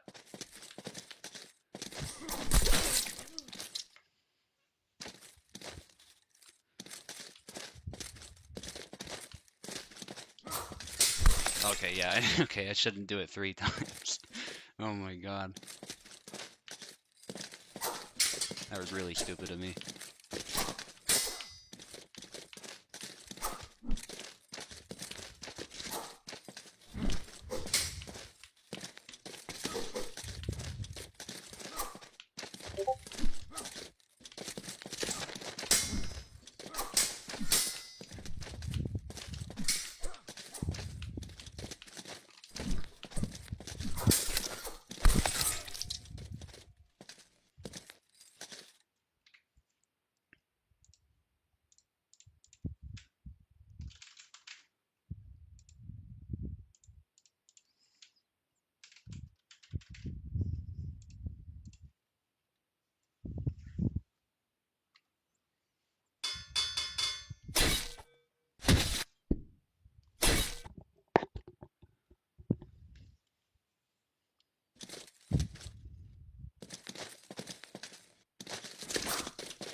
Somebody's pinging me.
Nice, Oak. Alright. 1-1. Oak's not gonna make it easy. Enjoying the fight so far. It's great.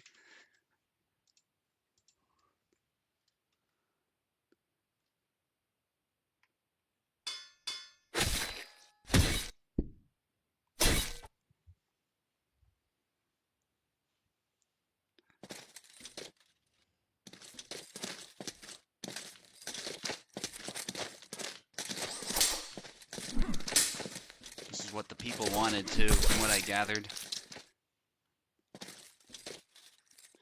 This exact matchup.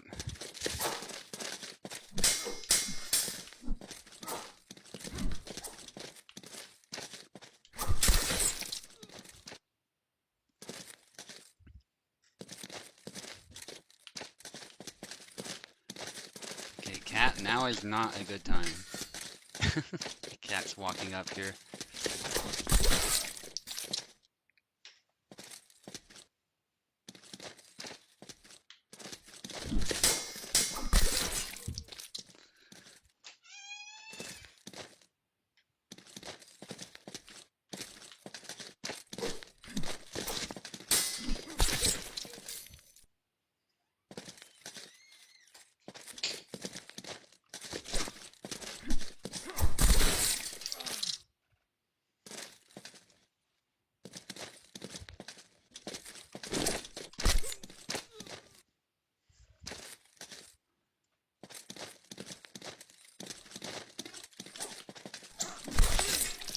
Trick shot again.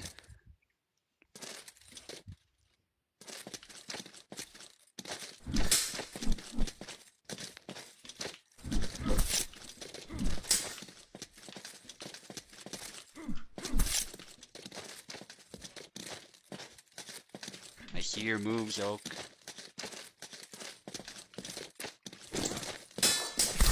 Oh, let me double after I say that.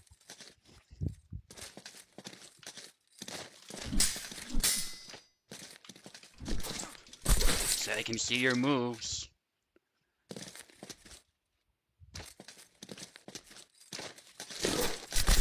Oh, it's a double.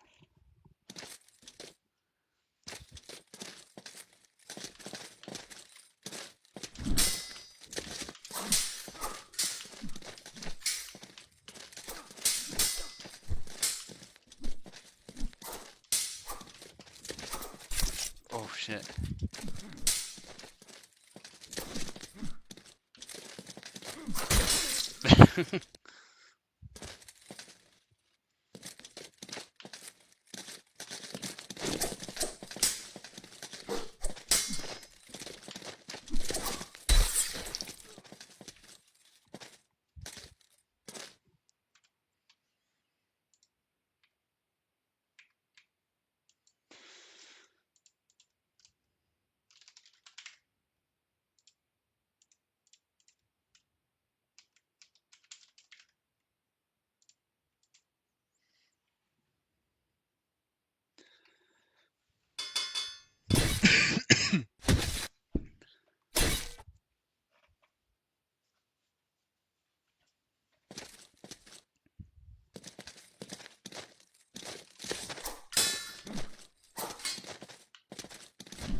GG Oak. Yeah, I did not want that to go for another round, if I could help it. If you want to come into voice chat, by the way, I'll let you, and we'll end the stream pretty soon. That was a pretty long one because we had to do that round robin thing. I hope everyone enjoyed that part too.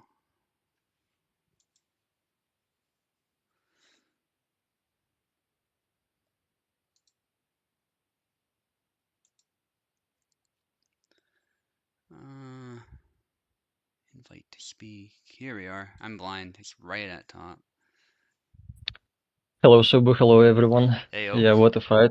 That was intense. Yeah, 100%.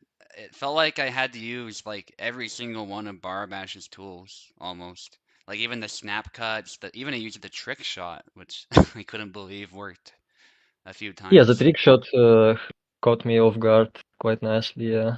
Yeah. Yeah, Well, it was a good fight. I'm not even upset about losing the streak. It was a great run, a good fight, especially to end it on. yeah. And I mean, there's no question you have what it takes to get it. I mean, I think you proved that there. I mean, if I wasn't in the zone, you would have beat me, no doubt, because it was such a challenging fight for both of us, I think. Yeah, our fights are always quite close and entertaining, I would say. Especially, well, at least entertaining to play. It's really fun to play, Yeah. and I would guess to watch as well. Yeah, I mean, And people were saying they wanted to see this matchup, so I would say so. Yeah, I always like it. Yeah. But I guess it now is a good time to announce that I'll be doing the Caxton run in the USFC now. I love Laszlo, still a big fan of the character. It's still my main, but I've been playing him for a long time, so now I want something new, but not necessarily new. It's also old for me. Mm. So in some sense, I'm going back to my roots, but as the next run I'm gonna do it will be with Calixton. All right. Well, good luck with So that. let's see how it goes. Yeah. Calc obviously, I think people tend to view him as being a little bit weak, so if you could get a streak going with him, that'd be amazing to see. I'm sure Eve would appreciate that too. He was popping in the chat a little bit, so yeah, Yeah, I just want can't to wait. see how far I can go with him now. All right. Should be fun. And congrats on the championship. It was a great fight. Yeah, So thanks. I'm happy either way. Yeah. Yeah, I'm glad those fights went well too, because I mean, Pekla was a tough one too. I mean, Yeah, it our was a good fight was fight as crazy in the well. beginning, yeah. There's so much blade clashing at one point, and we were fainting so much. It just became a Yep. fainting match at the end, so that was great as well. Well, you have anything else to say, Oak, before we end the stream? No, I'm good. Thank you, everyone. Yeah, thank you all for coming. That was quite a turnout for such a short notice announcement, so I'm glad for that. Tao's tournament is tomorrow, guys. Make sure you attend that if you're able, and we'll see you next time. Yep, see you.